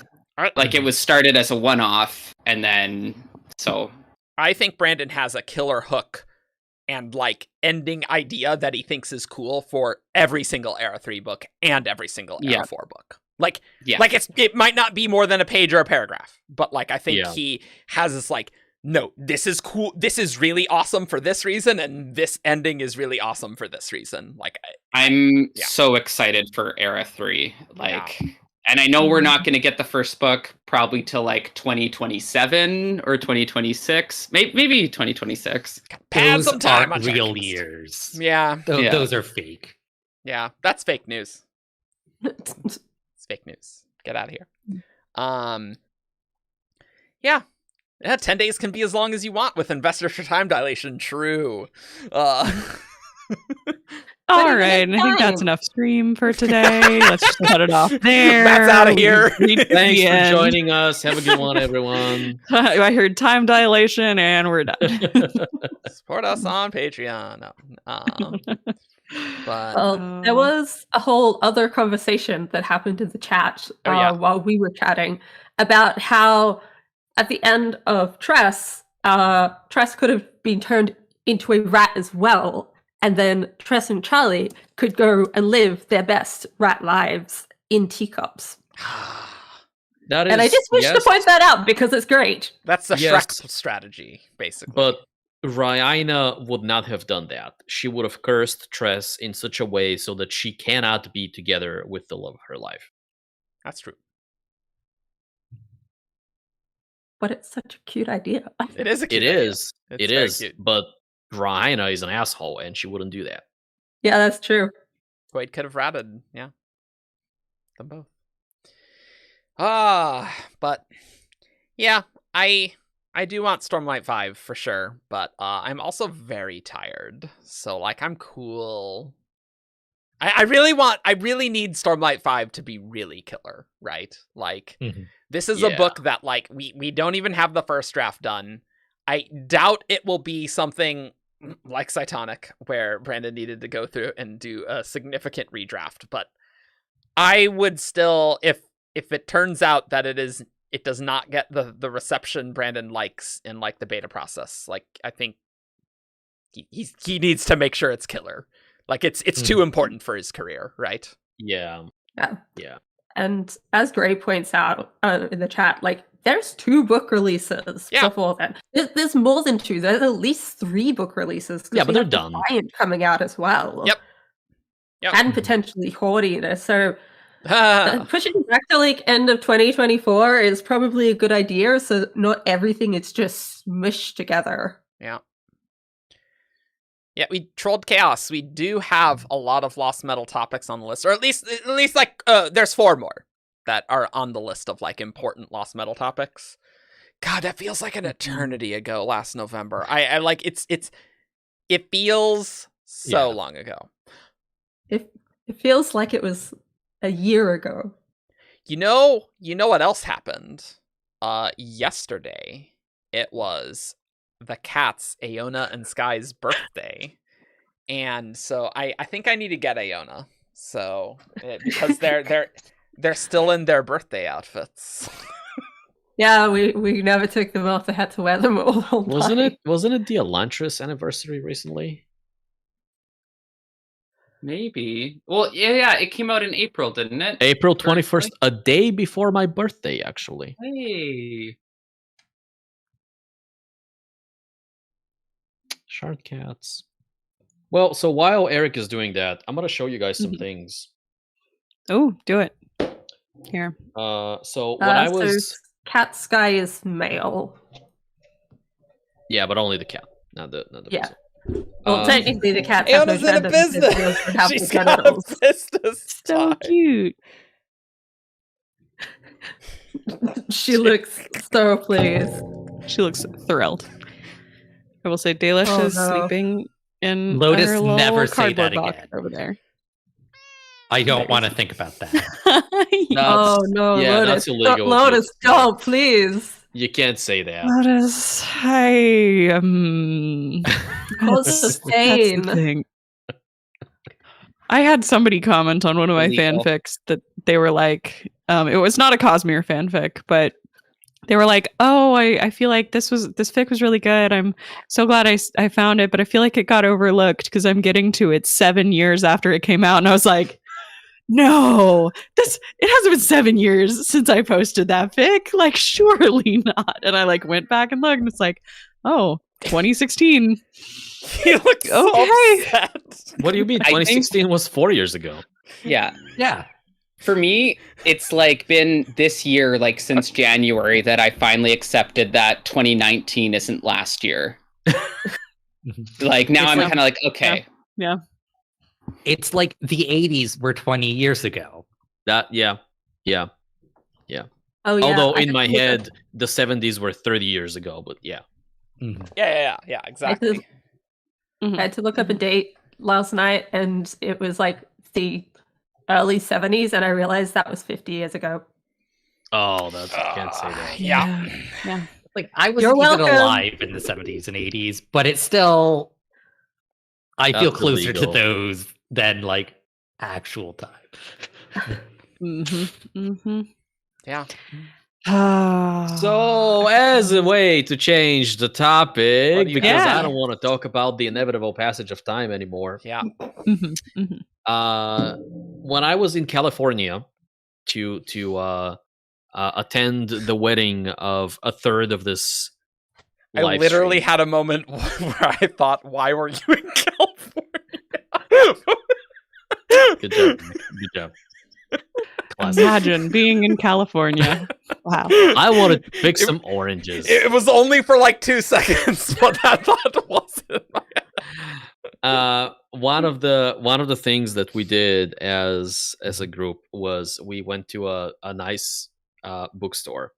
After first attempting to go to a nice bookstore, and we went to a different place, and there was a dog, and we made a friend. That is slander. One car went to the bookstore first. Just saying. I We feel actually like there went was where some... we were planning to go. You missed out on the dog. We did. But anyway, so some of us eventually made our way to the bookstore, and I picked up this really nice looking copy of Alexander Ooh. Dumas' The Nutcracker. Wow. Ooh. Your camera's Uh, actually clear and not pixely, Evgeny. I don't understand. Yeah. Now imagine when I get fiber in, whenever I get fiber. Are you like in a different room or in the same No. room? Same room. What? Nothing's That's changed. Discord. Why? It's so weird. Yeah. Baffling. Mysterious are the ways of Discord. Yes. What I do want to direct your attention to is, yes, this is a very nice copy of the Nutcracker, but also it comes with interior illustrations, just like little Ooh. sketches. I do Yeah, love this is one of interior them. illustrations and things.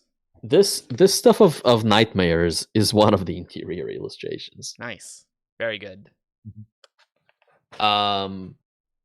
Oh, and I guess here's the back cover. It's been I also bought a nice new book at that bookstore, and I got a Ma- copy many- of the many of- Odyssey. Woo! Oh yeah, you did. Swank. What I do want to show you is something from the wedding of Oh, and these. this. Which one? Let's show you this one. So we crammed a whole bunch of Oh, no. sharders into a photo booth. Very good. Oh. Nice. Oh yeah. Oh, you don't even focus. Wow, look at that. That's like Nice. I like how on this you can just like see it's just heads. Just like there's I there mean, sure is a it was lot of only, heads. it was only heads. It was only heads. Only heads. Mhm. No tails. No, just subscribe to our Only Heads account. I think I look like I'm drowning in that photo because like I'm in the back trying to like get above everybody. Treading water so hard. Yeah, you guys That were... was a great photo, though. Yeah. You guys were very confused where like that day going to the bookstore in the Mexican place and then coming to my house. Like I don't... Hey. I know that I was- person. Hey. I was there. I for actually the don't know open the bar. person on like the other side of you. I can't tell from. That's Well, me. that's You're literally married to that person. I That's- think. Oh, it's Eric. I'm pretty sure that's Eric. I couldn't tell. Look, amazing. he doesn't normally wear white shirts. Okay. Amazing. I took off the jacket. Yeah, I think that's probably why. Like, Yeah, in my 'cause you head, I was associate like, with the blue Eric had jacket, yeah. this colorful jacket on. For Yeah. like, for those who haven't heard, because we talk about this all the time. Things. Eric was wearing like bright blue, which looked amazing, Hell yeah. and I was wearing pink, very light pink, but still pink. I don't know if it actually showed as pink. It was very It not looked noticeable. white to me. It Yeah, is it- actually yeah, slightly like to me as off-white. well. Yeah, it is. Interesting. It's very interesting because it looks off white, like looking at it on a person, but if you put it next to like a white dress, it's like, oh, this is very clearly like very light pink. I like how Shannon freaked out with you not recognizing me. It was very funny. That was It's very funny. I like it. I definitely thought that was a bit. That's a bit. We are here for the bits. As you know from the April Fool's episode, we are here for bits. Only bits. That's a Don't we have to different be on purpose. Twitch for bits? Yeah, even if Mm, we're that's not true, on Twitch. that's Yeah. true. But you can be here for super chats.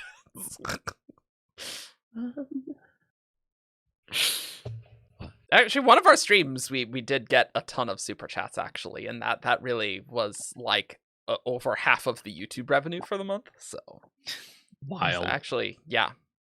I went back and I was like, why does this stream have so much revenue? It's like, oh right, because we got donations. That makes sense. Like I was going through the analytics and just totally baffled. Like, why did this do like better than like real episodes? Like, oh, direct money infusion. Got it. That makes sense. Mm-hmm. Yep. Yeah. Turns out when people hand you cash, Yeah. that's money. Yeah. That's a great Evgeny quote. When people hand you cash, that's money.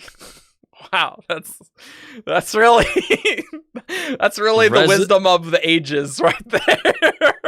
Resident. Well, that's why I work in fintech. I know the wisdom. Ooh, sentient piles of cash. If you're a sentient pile of cash, that's still good. I like that.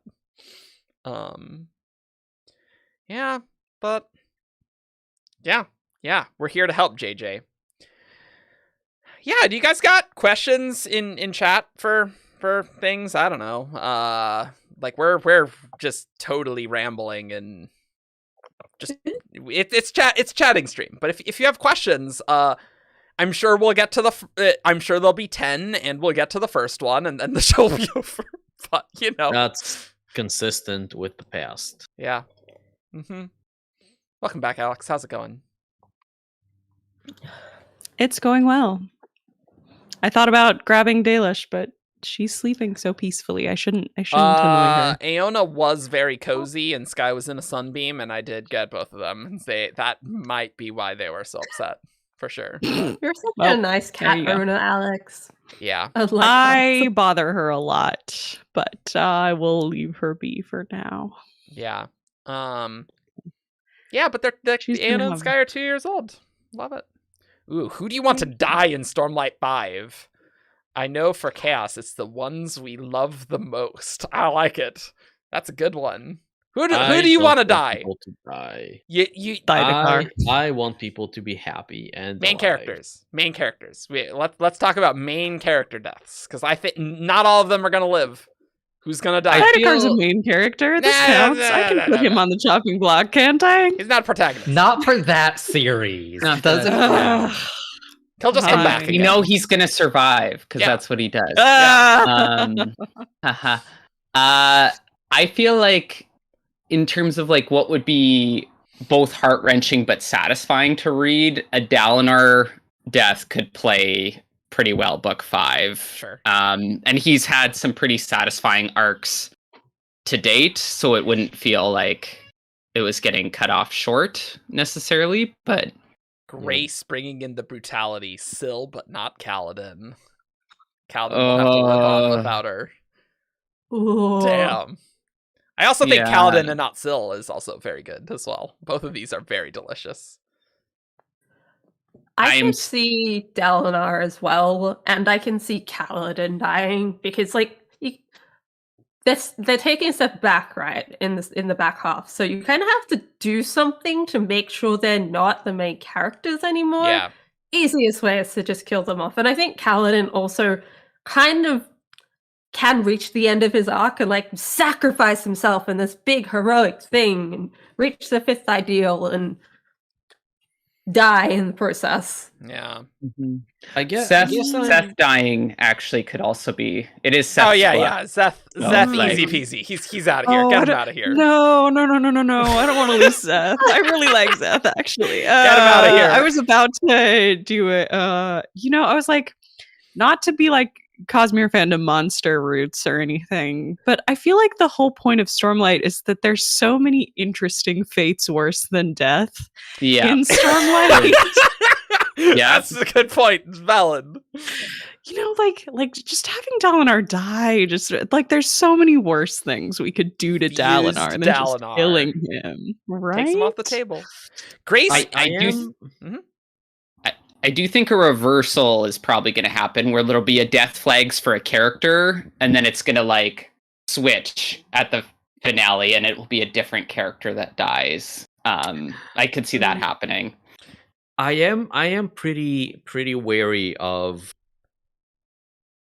Kaladin, the depression character of the series, like not overcoming, but like starting to come to terms with his depression and like turning the corner a little bit, and then Brandon killing him off, sacrificing himself like that. Yeah. That can be tricky.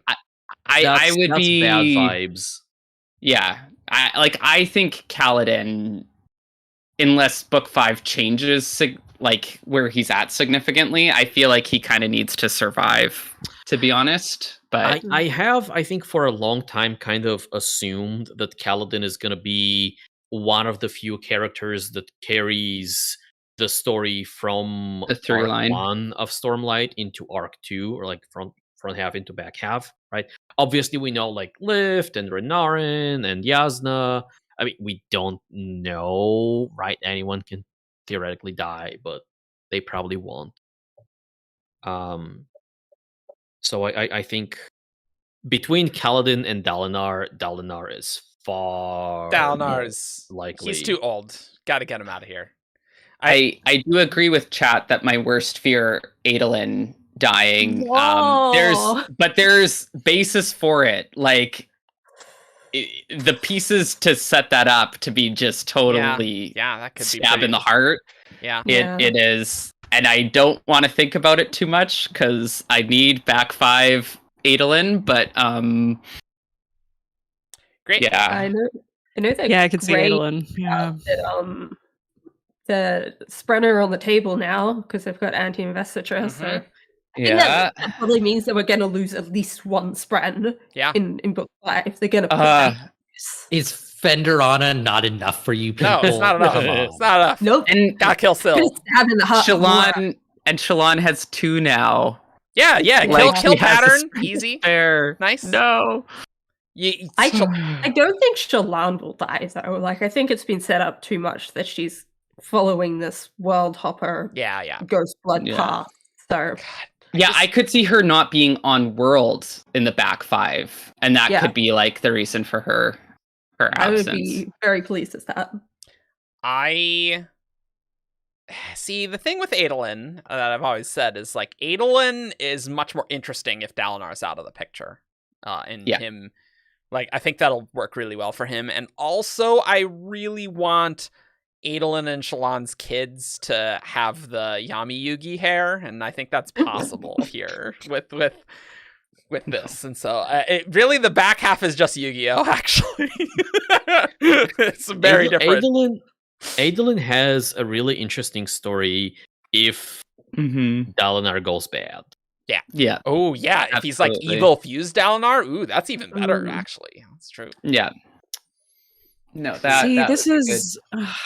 I feel like we're not going to get Dalinar, evil leader of Odium's forces, because Brandon like already previewed that that's a possibility, and I feel like if he was actually going to do that, he'd leave it as a plot twist. And I'm kind of sad because I feel like it would be very crunchy to have Dalinar as like the main antagonist of the enemy forces against his will, but everybody needs to stop him in order to save Roche. Like, I don't necessarily agree, Alex, because sometimes maybe not.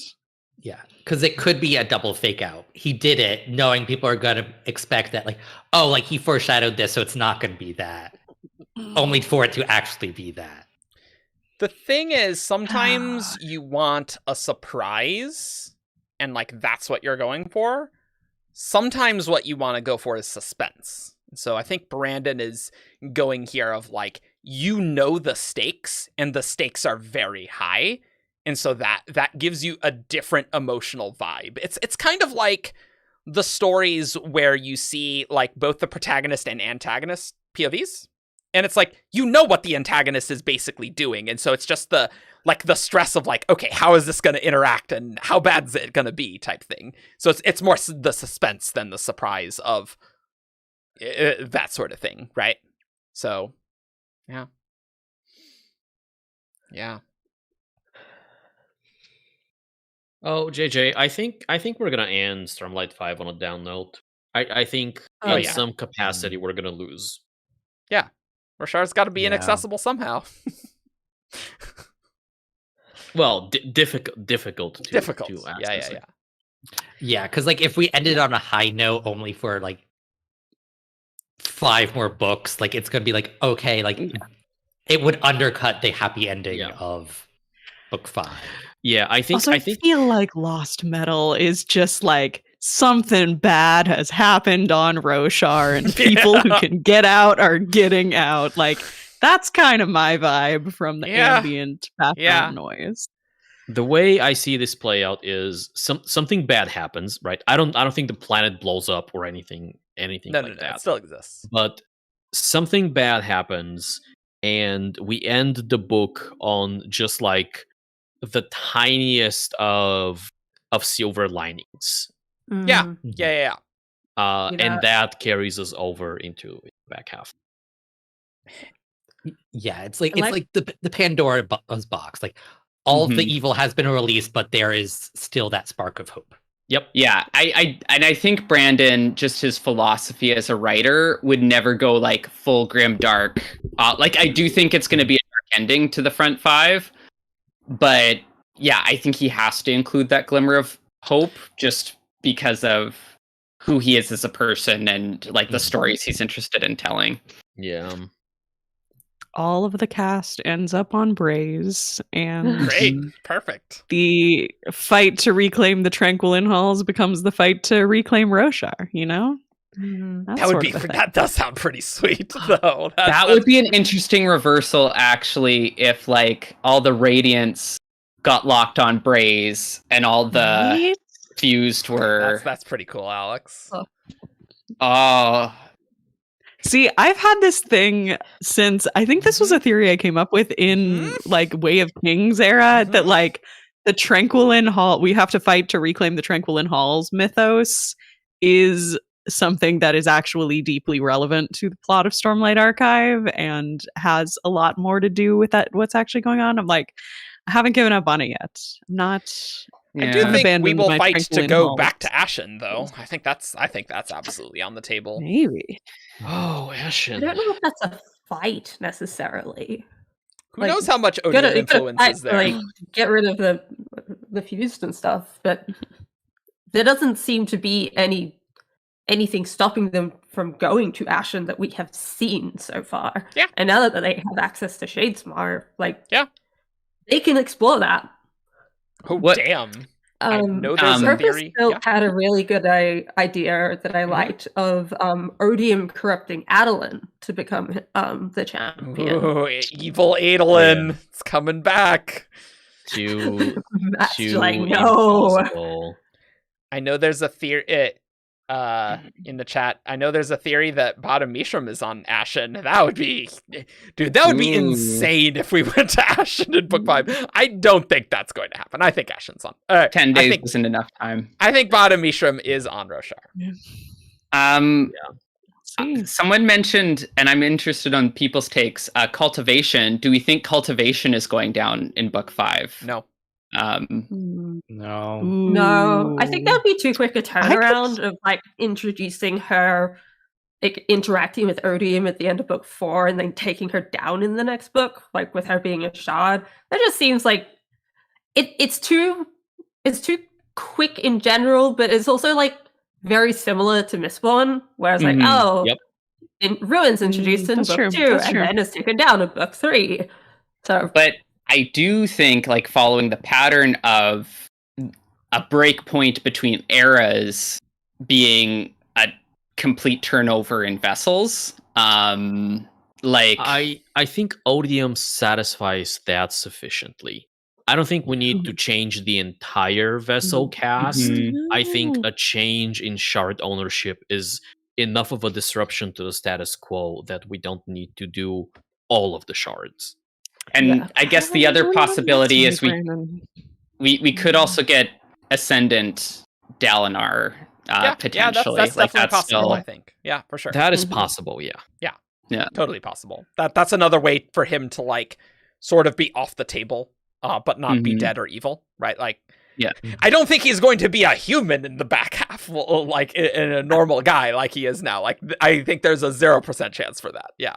Although with his level of invested, even if he doesn't ascend, he'd probably stick around as a shadow for a while, potentially. I don't think he is, like, passively like, I don't think on the Hellbond constitutes as being invested. Like, when you are drawing Stormlight, you have, like, you are holding investiture. But I don't think you're, like, because for you to persist as a cognitive shadow, it is your soul that needs that additional extra juice, right? Presumably, people on Threnody have bits from Ambition that, like, at least that's my headcanon for why shades exist, right? Ambition dies, rains investiture onto the planet, that investiture sticks to people's souls, and now when those people die, the additional investiture keeps them around. See, I would people on Nalthis. Sorry, you continue. People on Nalthis, I would expect to turn into cognitive shadows all of the time, actually. And so that's something. Yeah, because of the extra returned. Not the return. Just like somebody dies with like 15 extra breaths, or whatever. Thumbs down. Disagree. I would expect that to keep them around. Disagree. No way. Interesting. But regardless of that, Mistborn and Surgebinders, or Mistings and Surgebinders, or Metalborn and Surgebinders, the investiture they work with is transient. It like goes through them and applies an effect, which is why I don't think they would stick. But isn't Dalinar different? Because, like, I agree with you for Radiance generally, but I feel like because of the uniqueness of Dalinar's bond with the Stormfather, I might put him in a different category. I think the uniqueness is in the Stormfather, not in Dalinar. Agreed. Alex, you have a thought. I have had a thought of, as we're sitting here thinking about what is the bad thing that's going to happen.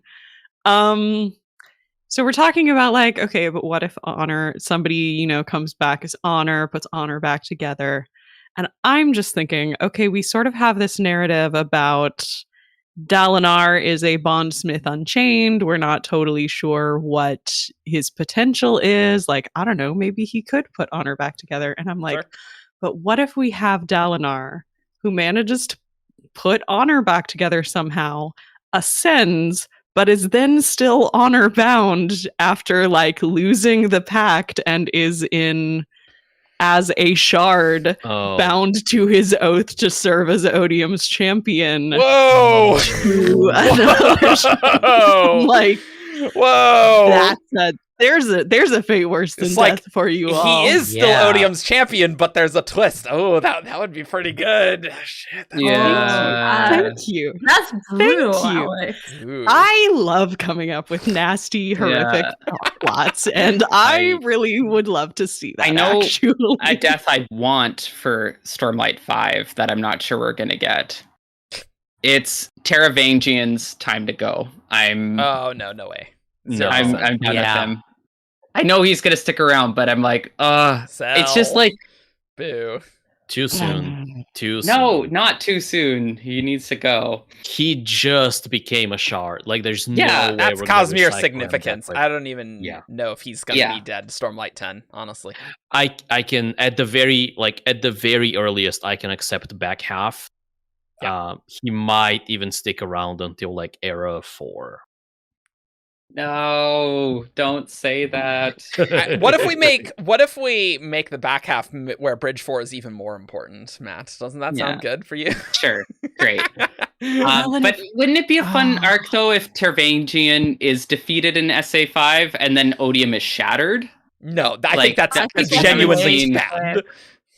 I'm now like really on this evil honor Dalinar train, and I'm like, there's so much crunchiness between like Dalinar and Taravangian's relationship and how many scenes Brandon has put together of like their conflicting moral philosophies and like how often Dalinar has talked about how never breaking an oath is part of the foundation of morality, while Taravangian's the one who has talked about like, no, you're supposed to do.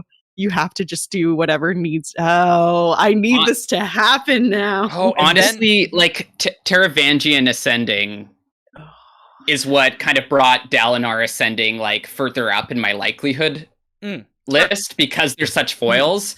So when that happened in Row, I was like, okay, now like the Dalinar becomes honor in some way is like more. I'm fine with this if Navani becomes cultivation. I don't think Navani's going to be cultivation, though. No. I don't think that's... I don't recycle everything. No. Also, and I think Navani is going to be... Then you basically have all 3 Rosharan shards kind of on the same side, kind of, which is still kind of a terrifying thought, because like Odium and cultivation, who knows what Taravangian's going to do to cultivation, but certainly cultivation thinks they're going to be friendly, right? And then you just get Dalinar as honor, then you're all set. Easy. That's one of the things I didn't like about the ending, actually. And I'm hoping there's more than it seems, because Taravangian obviously isn't intending to be friendly from his viewpoint. So I don't like that cultivation would be so easily duped by him. Yeah. So I hope that her, like, oh, we're going to be friends is like a front, and she's actually still preparing for his like possible betrayal. Because like, sorry, you go ahead, Jess. You go ahead, Jess.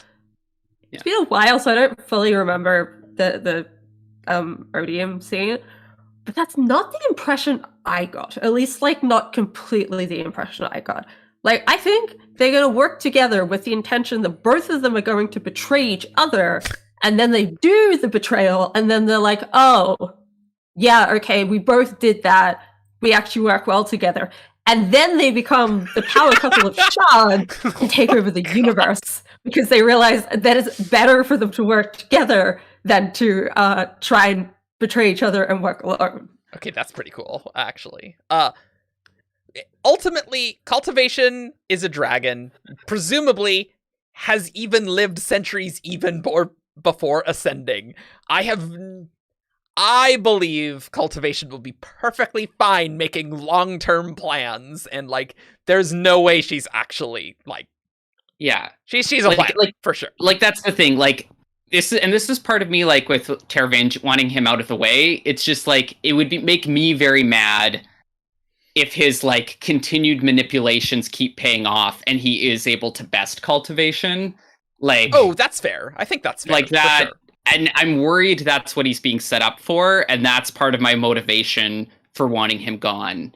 Is, there is plenty of interesting cultivation stuff still to do, I think. I hope so. But I mean, I think it's got to be like front half is much more, the honor versus odium conflict, and cultivation's like there, but not super important. And I think cultivation's going to be extremely important and relevant in the back half. So a character that I think is going to die in Stormlight 5 is Moash. Or like maybe not die, but like I think something will happen that's just like Moash is no longer in the picture.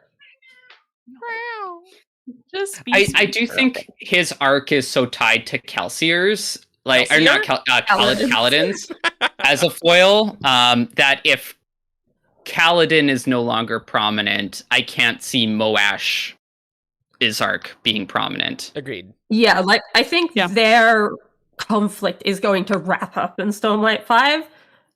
Personally, I think Moash will also die at the end of it, and like that's part of the wrapping it up. Yeah.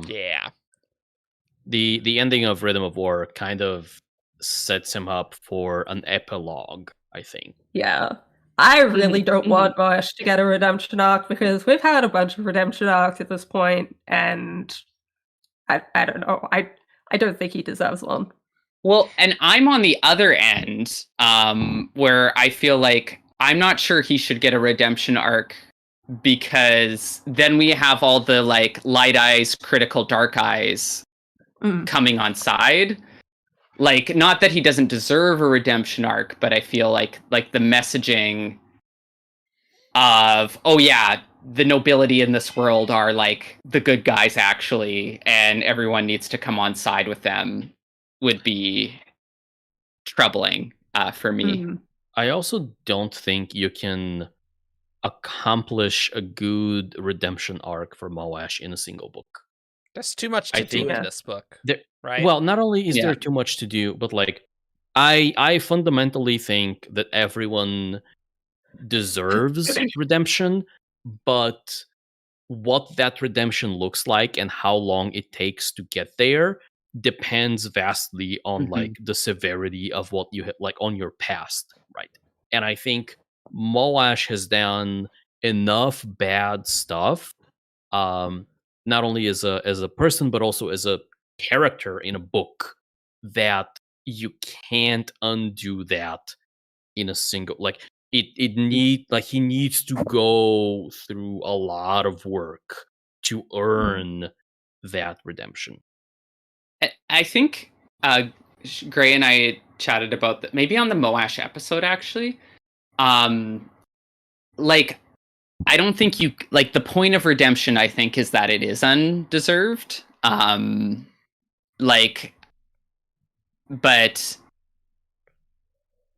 yeah, I agree with you. I don't think a redemption arc for Moash that occurs entirely in book 5 would be satisfying. So if it is in the cards, A, I think it should be longer, and B, I just don't think it can be Moash joins the Colons is his redemption. Like, I think he needs to find a redemption sticking to his like principles in some ways, but maybe just recognizing that he's gone about some things, it's because if like halfway through book 5 we are in Moash POV and like he is helping the heroes or whatever, that is not going to feel satisfying to the reader, and at the very best it's not going to feel satisfying. At the worst it's going to feel fake, because we know that people don't 180 that quick. Like there needs to be a journey through all of that. There needs to be, if you will, a journey before the destination. Yeah, absolutely. And I also think you would need to do it in a way where you're like condemning some of the things Moash has done, especially vis-a-vis Kaladin. Like I think there could be a Kaladin Moash moment where they hash out some of their baggage in book 5. I think that's very possible. To happen, right? Yeah. In some sense. Even if one of them dies in the process, right? Like, yeah, but I think it can't be done in a way where like Moash's frustration with Elhokar, for example, is like treated as like that was bad, right? Because I think Moash in his origin, like the whole tragedy of Kaladin and Moash, I think is like they're both in the right in a lot of ways in Words of Radiance. But then they kind of diverge from there. And so I think it would have to be delicately done where you're not condemning kind of the origins of Moash's critique of the Colons. I could see a redemption arc that like it touches in with the stuff with Kaladin, but it's not actually focused around the conflict with Kaladin completely. Like that's kind of a trigger point, if anything, of no, this is what you've done. This is the point that you have gotten to. And that's when Moash starts reevaluating and starts learning separately after that conflict, maybe. That would be very interesting, I think. Or if he played it not as a redemption arc, but as a I'm sticking to my guns, but I'm going to go about it differently going forward. Like, I think that would be an interesting, like, twist, instead of doing, like, a complete 180. Because I think at the moment, like... Oh, sorry, you go, Alex. No, go ahead. I'll go next. I think at the moment, like, one of the big things is Moash just... And I know he's being influenced by Odium, but even kind of outside of that, he won't even acknowledge the way he's acting and what he's doing and the impact that he's having on the people around him and like the actions he's taking. And if he won't acknowledge them, then he can't move forward. So I could see something that kind of forces him to kind of remove that curtain that's in front of his eyes and see what he's doing and see the impact it's having, and then moving forward from that. Did he... It's been a little while since I read Rhythm of War. Did Odium's influence, like dampening influence on his emotions, reassert itself post-blinding? Right? It took a bit, I think. And then the gift returned. Did it? Okay. Yeah, I think so. Mm-hmm. Mm-hmm. I think there's a lot about Moash that can be very sympathetic, particularly in that like early Oathbringer sort of a thing where he's sort of like, he feels like he's made a big mistake. He doesn't know what he's doing with his life. And I think those sort of early days in Singer captivity are really intriguing, the way that he goes from, okay, the light eyes are bad and there's nothing worth saving in them, to taking that even further of like, actually, no, it's humanity that's bad and the Singers are going to be better. And, you know, he has this moment of like standing up for the group that was being punished for inadvertently harboring Kaladin and, you know, turning on the fuse, like, you guys are supposed to be better than us. You have to treat us better than we treated you, because that's the... Like, there's a really interesting sort of desire for a new sort of morality in him there. But I think, yeah, it sort of just became corrupted and smothered in this arrangement he had with Odium to just sort of get rid of all of his emotions. And I like a lot of the way that Moash is written in Rhythm of War. I think there's a really deep tragedy to him in the way that he both is telling himself that he's totally fine with the way things are right now, and he's perfectly happy with the arrangement he has with Odium, and it's really great. And then Odium says, okay, cool, let's do the same thing for your buddy Kaladin. And Moash goes, okay, yeah, actually, I think actually Kaladin would be better off dead than being like me.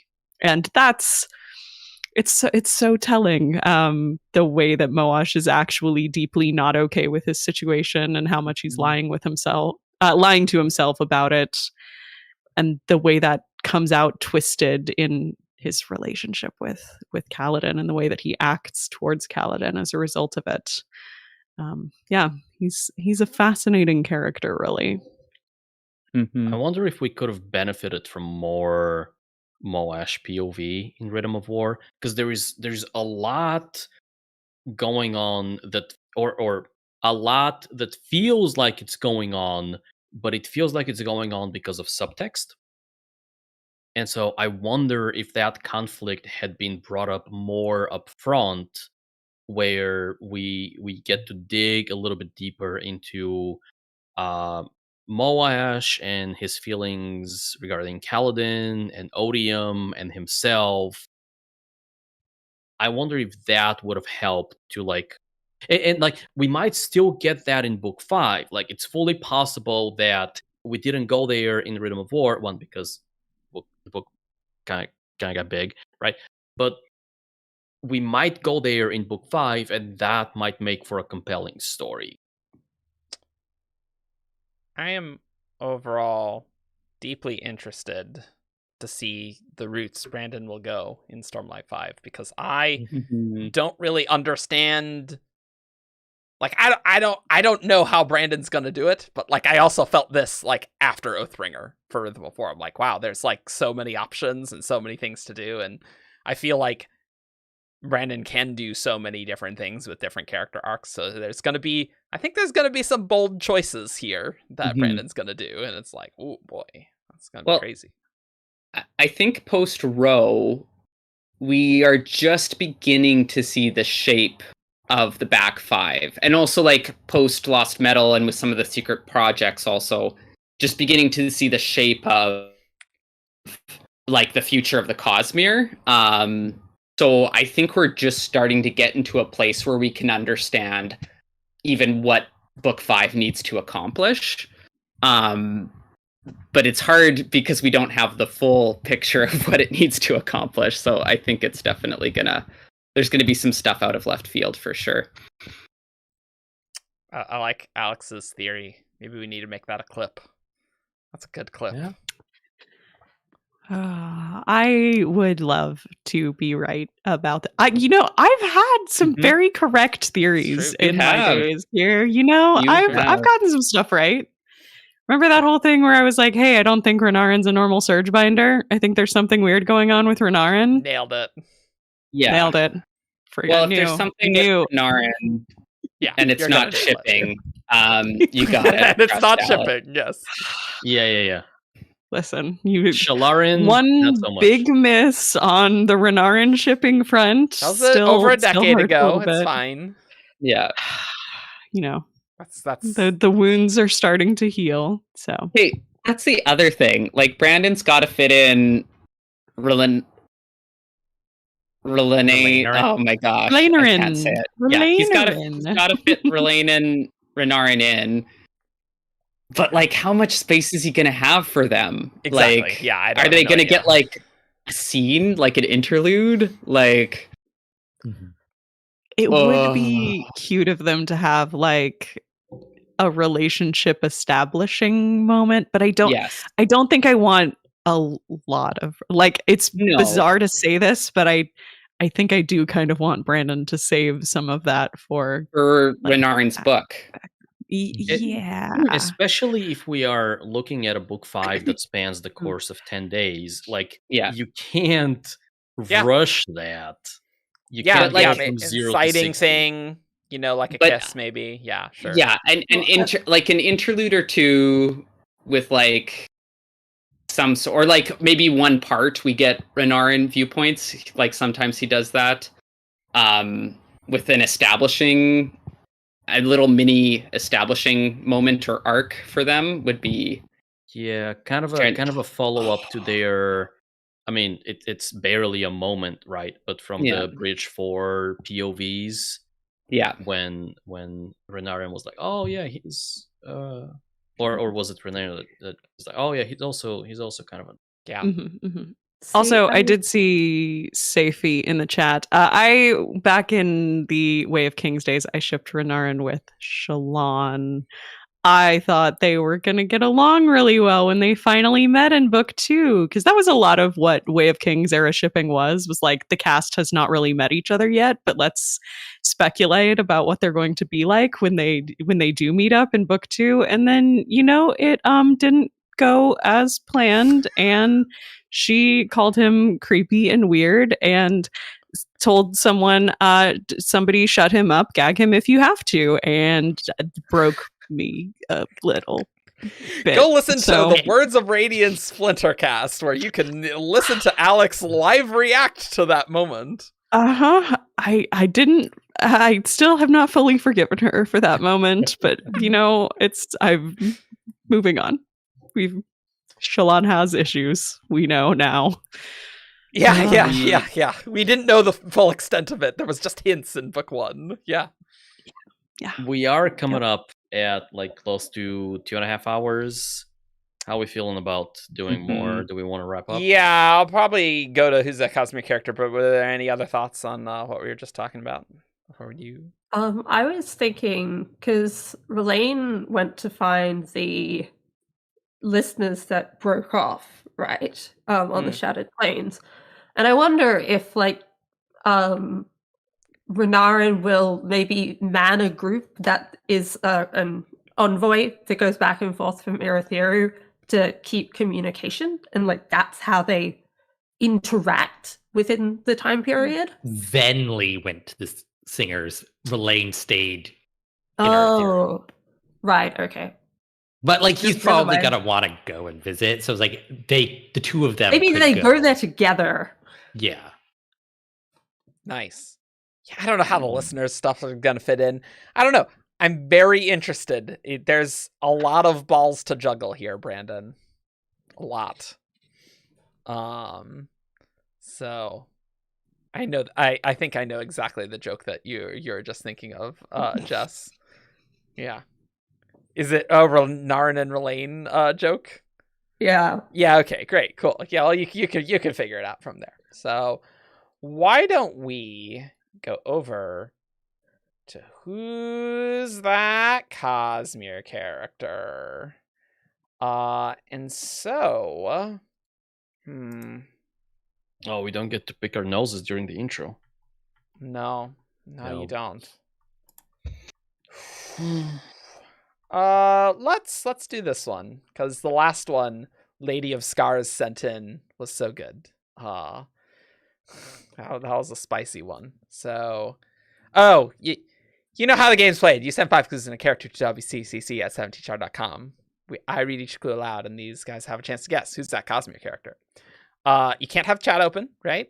Okay, yeah. Okay. I was just gonna say. Yeah, that's cheating. Close the chat. Okay. Yeah, thanks for the cause, guys. I appreciate that.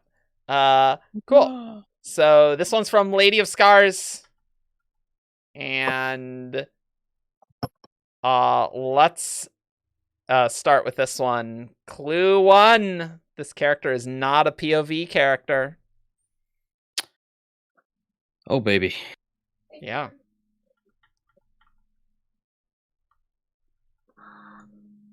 Gliss. It's not Gliss. Toomey. It's not Toomey. It's not Dox. Rashek.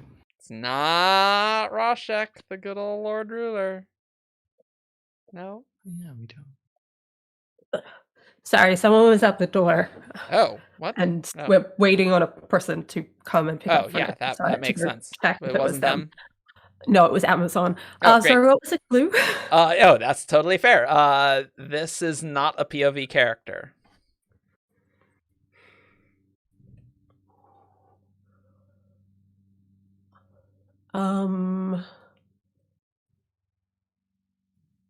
Queen Fen.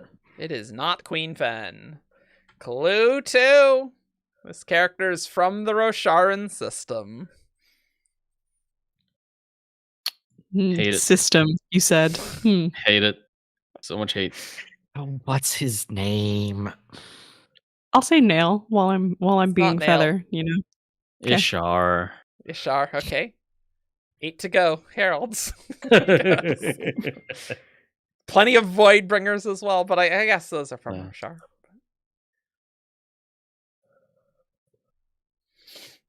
I'm gonna say the Night Watcher. It's not the Night Watcher. I don't remember his name, but it's the Voidspren who hangs around Venli a lot. Ulim. Ulim? No, yes. It's not Ulim. Also, technically, we don't have 8 more heralds because Ash has had point of view chapters. So, Oh, good point. Good point. Fair point. I mean, technically, Doxson also had a point of view. Kalak has also had a viewpoint, right? Okay. yeah, that's true. Yeah. With the initial prologue. Yeah. Okay. Fair enough. Yeah, you're right. Okay. Fair enough. I'm just reading these. I'm just spitting out here. Okay. I'm not really thinking about it. Is it? I don't know what their name is, or if they're even named. Is it the person selling chowder on Scadrial in Lost Metal? No, I like that though. Like the street vendor, we don't have I a like, name for I them. like it. I like it. No, that's good. Clue 3. This character has children with a queen. Oh. Okay. Ian's face. That was quality. Rewind the stream a little bit to watch Ian's face on that. That was good. Is it Kmakal? Finn's consort? No, it's not. That would be my Kmakal. guess. Oh, okay. Is it I had to the throw it out there. girl who becomes switches place with the moon? It is not the girl who switches place with the moon. No. Okay. No, but I wanna. Oh, we are thinking of the same thing. I am trying to think of the name of the moon. It is Nomon. Yeah, that's the one I was thinking of as well. Yeah. The Renarin system. Same direction. Smart. Yeah. Smart. Yeah. The fourth clue It's a good one. is this character is blue, and Yeah. clue 5, this character is from an in-world myth. Nice. Yeah. Yeah. I like that. And I like that Roman Renarin moon. system. You can't say from Roshar. Yeah. That's true. Yeah. Moons Well, are part of the solar If they're system. if they're in the orbit, though, does that still count as from the planet if it's in its orbit? Okay, well, No. we don't need to Like think I would say yes. Yeah, They could have said from Roshar, and I would have I think accepted so. Yeah. Well, okay. Let's do this next one. Oh, by the way, this one is a Who's That Cosmere character priority queue one. And that was the last one. This one also is, because I didn't ask Grace for any. So, all right, I'll go through the Herald ones. There you go. All right. Cool. So you can support our Patreon for $10 a month or more if you're a rich Saudi prince, if you want. And submit Who's That Cosmere characters that get read more frequently than other ones.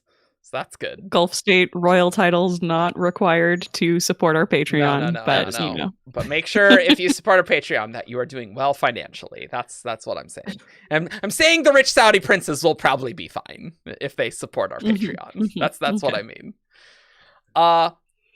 Clue 1 is they cheat death repeatedly. Kelsier. It's not Kelsier. We are talking about a single character, though, right? What do you even mean by this question? By that question of getting? This is They is like singular. Is they Oh, singular yeah. as in gender? Yeah. So like This- the yes, fused would not be a valid. Correct. guess. There is a specific character. Okay. Yeah. Oh, and this one's from John Karlfeldt. So yeah, he does do some interesting things sometimes. So I guess that's a fair question. I'll Is say death Raboniel. capitalized. No, death is not capitalized. And I guess Raboniel. It's not Raboniel. I was trying to think if anybody plays cards with Marsh. I don't have creative guesses. I'm gonna go with Leshwi. It's not Leshwi.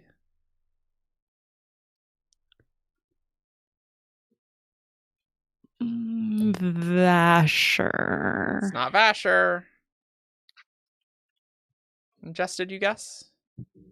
Yeah, I guess Kelsier. Oh, right. Yes. Am I missing someone? Me. Yeah, okay. I'm at 4. Denth. It's not Denth. All right. Clue 2. Protected by spirits serving them. These clues are phrased very oddly. Yeah. Can you repeat both of them, please? Absolutely. We might need to do that for this one. They cheat death repeatedly, protected by spirits serving them. Raoden? It's not Raoden.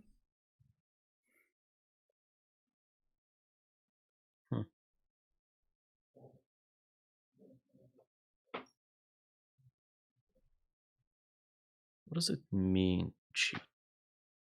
What does it mean to cheat death? Susebron? It's not Susebron.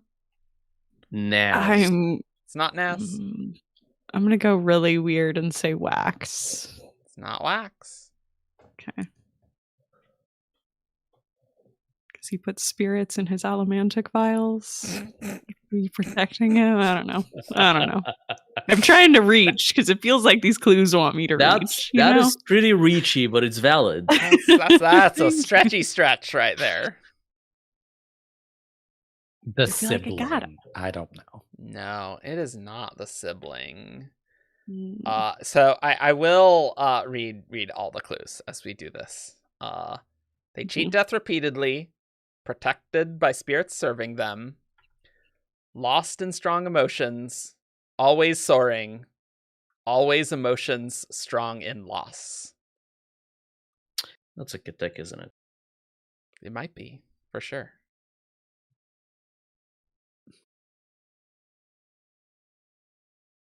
Okay, say the third clue again, just on its own, because... Okay.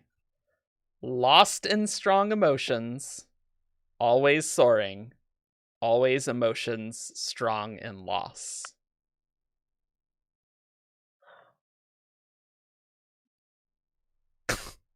Is it Kaladin? It is Kaladin. Thank you. Nice. I was like, I thought okay, Kaladin if the had been weirdness is that it's a Katek, this is Kaladin. Yeah. So the full Katek is they cheat death repeatedly, protected by spirits serving them, lost in strong emotions, always soaring, always emotions strong in loss. They serve spirits by protecting, repeatedly, death cheats them. I like those that's last good. two. That's pretty That's good. an actually remarkably good Katek. Yeah. Great attack. Nice. Yeah. Nice. You really, and honestly, I will give props for like using the Who's That Cosmere character format for a Katek, since they're supposed to That's be 5. like 5 parts. It's 5. Yeah. But I feel like as somebody who has written a few Kateks in my day, the best ones do say something different in all 5 sections, and that's real Yeah. good. Yeah. Also, I I've scrolled especially back like up the to see- reversal of cheating Yeah. death and death cheating him. Death cheating them Yes. is really nice. Like That's the way you gotta get Yeah, a good that's- Katek. That's such a good punch. Oh god, ending. I was not checking chat at all. I was not paying attention. So I don't know when we started and stopped which one. Because there are Kaladins, but... Well, rip. Sorry, chat. You guys can figure it out. We have a couple staff in chat. Ask one of our staff in chat to Yeah, adjudicate who got it first. yeah. I don't message know us. what the Mhm. timestamps are. So, yeah. So that was a good one. I did like especially that last one, death cheating them. That's good. I like it. Classic Kaladin versus Kelsier I keep surviving vibes. Yes. Yes, exactly. Cool. Well, anything else, guys? We got anything else to blab about? I don't know what voice that was, but that's the one I chose. Mm-hmm. What are we gonna blab about? I don't know, but maybe we'll just wrap it. So you can find us on 17char.com for all news, discussion, theories, and fun that you could ever want. We got a huge Discord server. You can support us in many ways. You could leave a super chat. You can leave a super thanks in any video. And you can support us on Patreon. Wow, cool. And get some cool stuff, outtakes, and exclusive content. A little. There's some exclusive content for sure. These days, you mostly get to vote on art. Yeah. There will be more exclusive content in the near future. We got plans coming and up. there has been. You can always go back and Stuff. watch That's true. outtakes and stuff. Yeah, and after dark streams, those are fun and long, very long. Mhm. That's true. Yeah, you can find us on Facebook, Twitter, SoundCloud, and YouTube. And we will see you all for something else another time. There'll be Sharkcast next weekend for sure. So that's something else for another time. That's right. Mm-hmm. Bye. Here's party people. Bye. Bye. Call. I think Jess froze.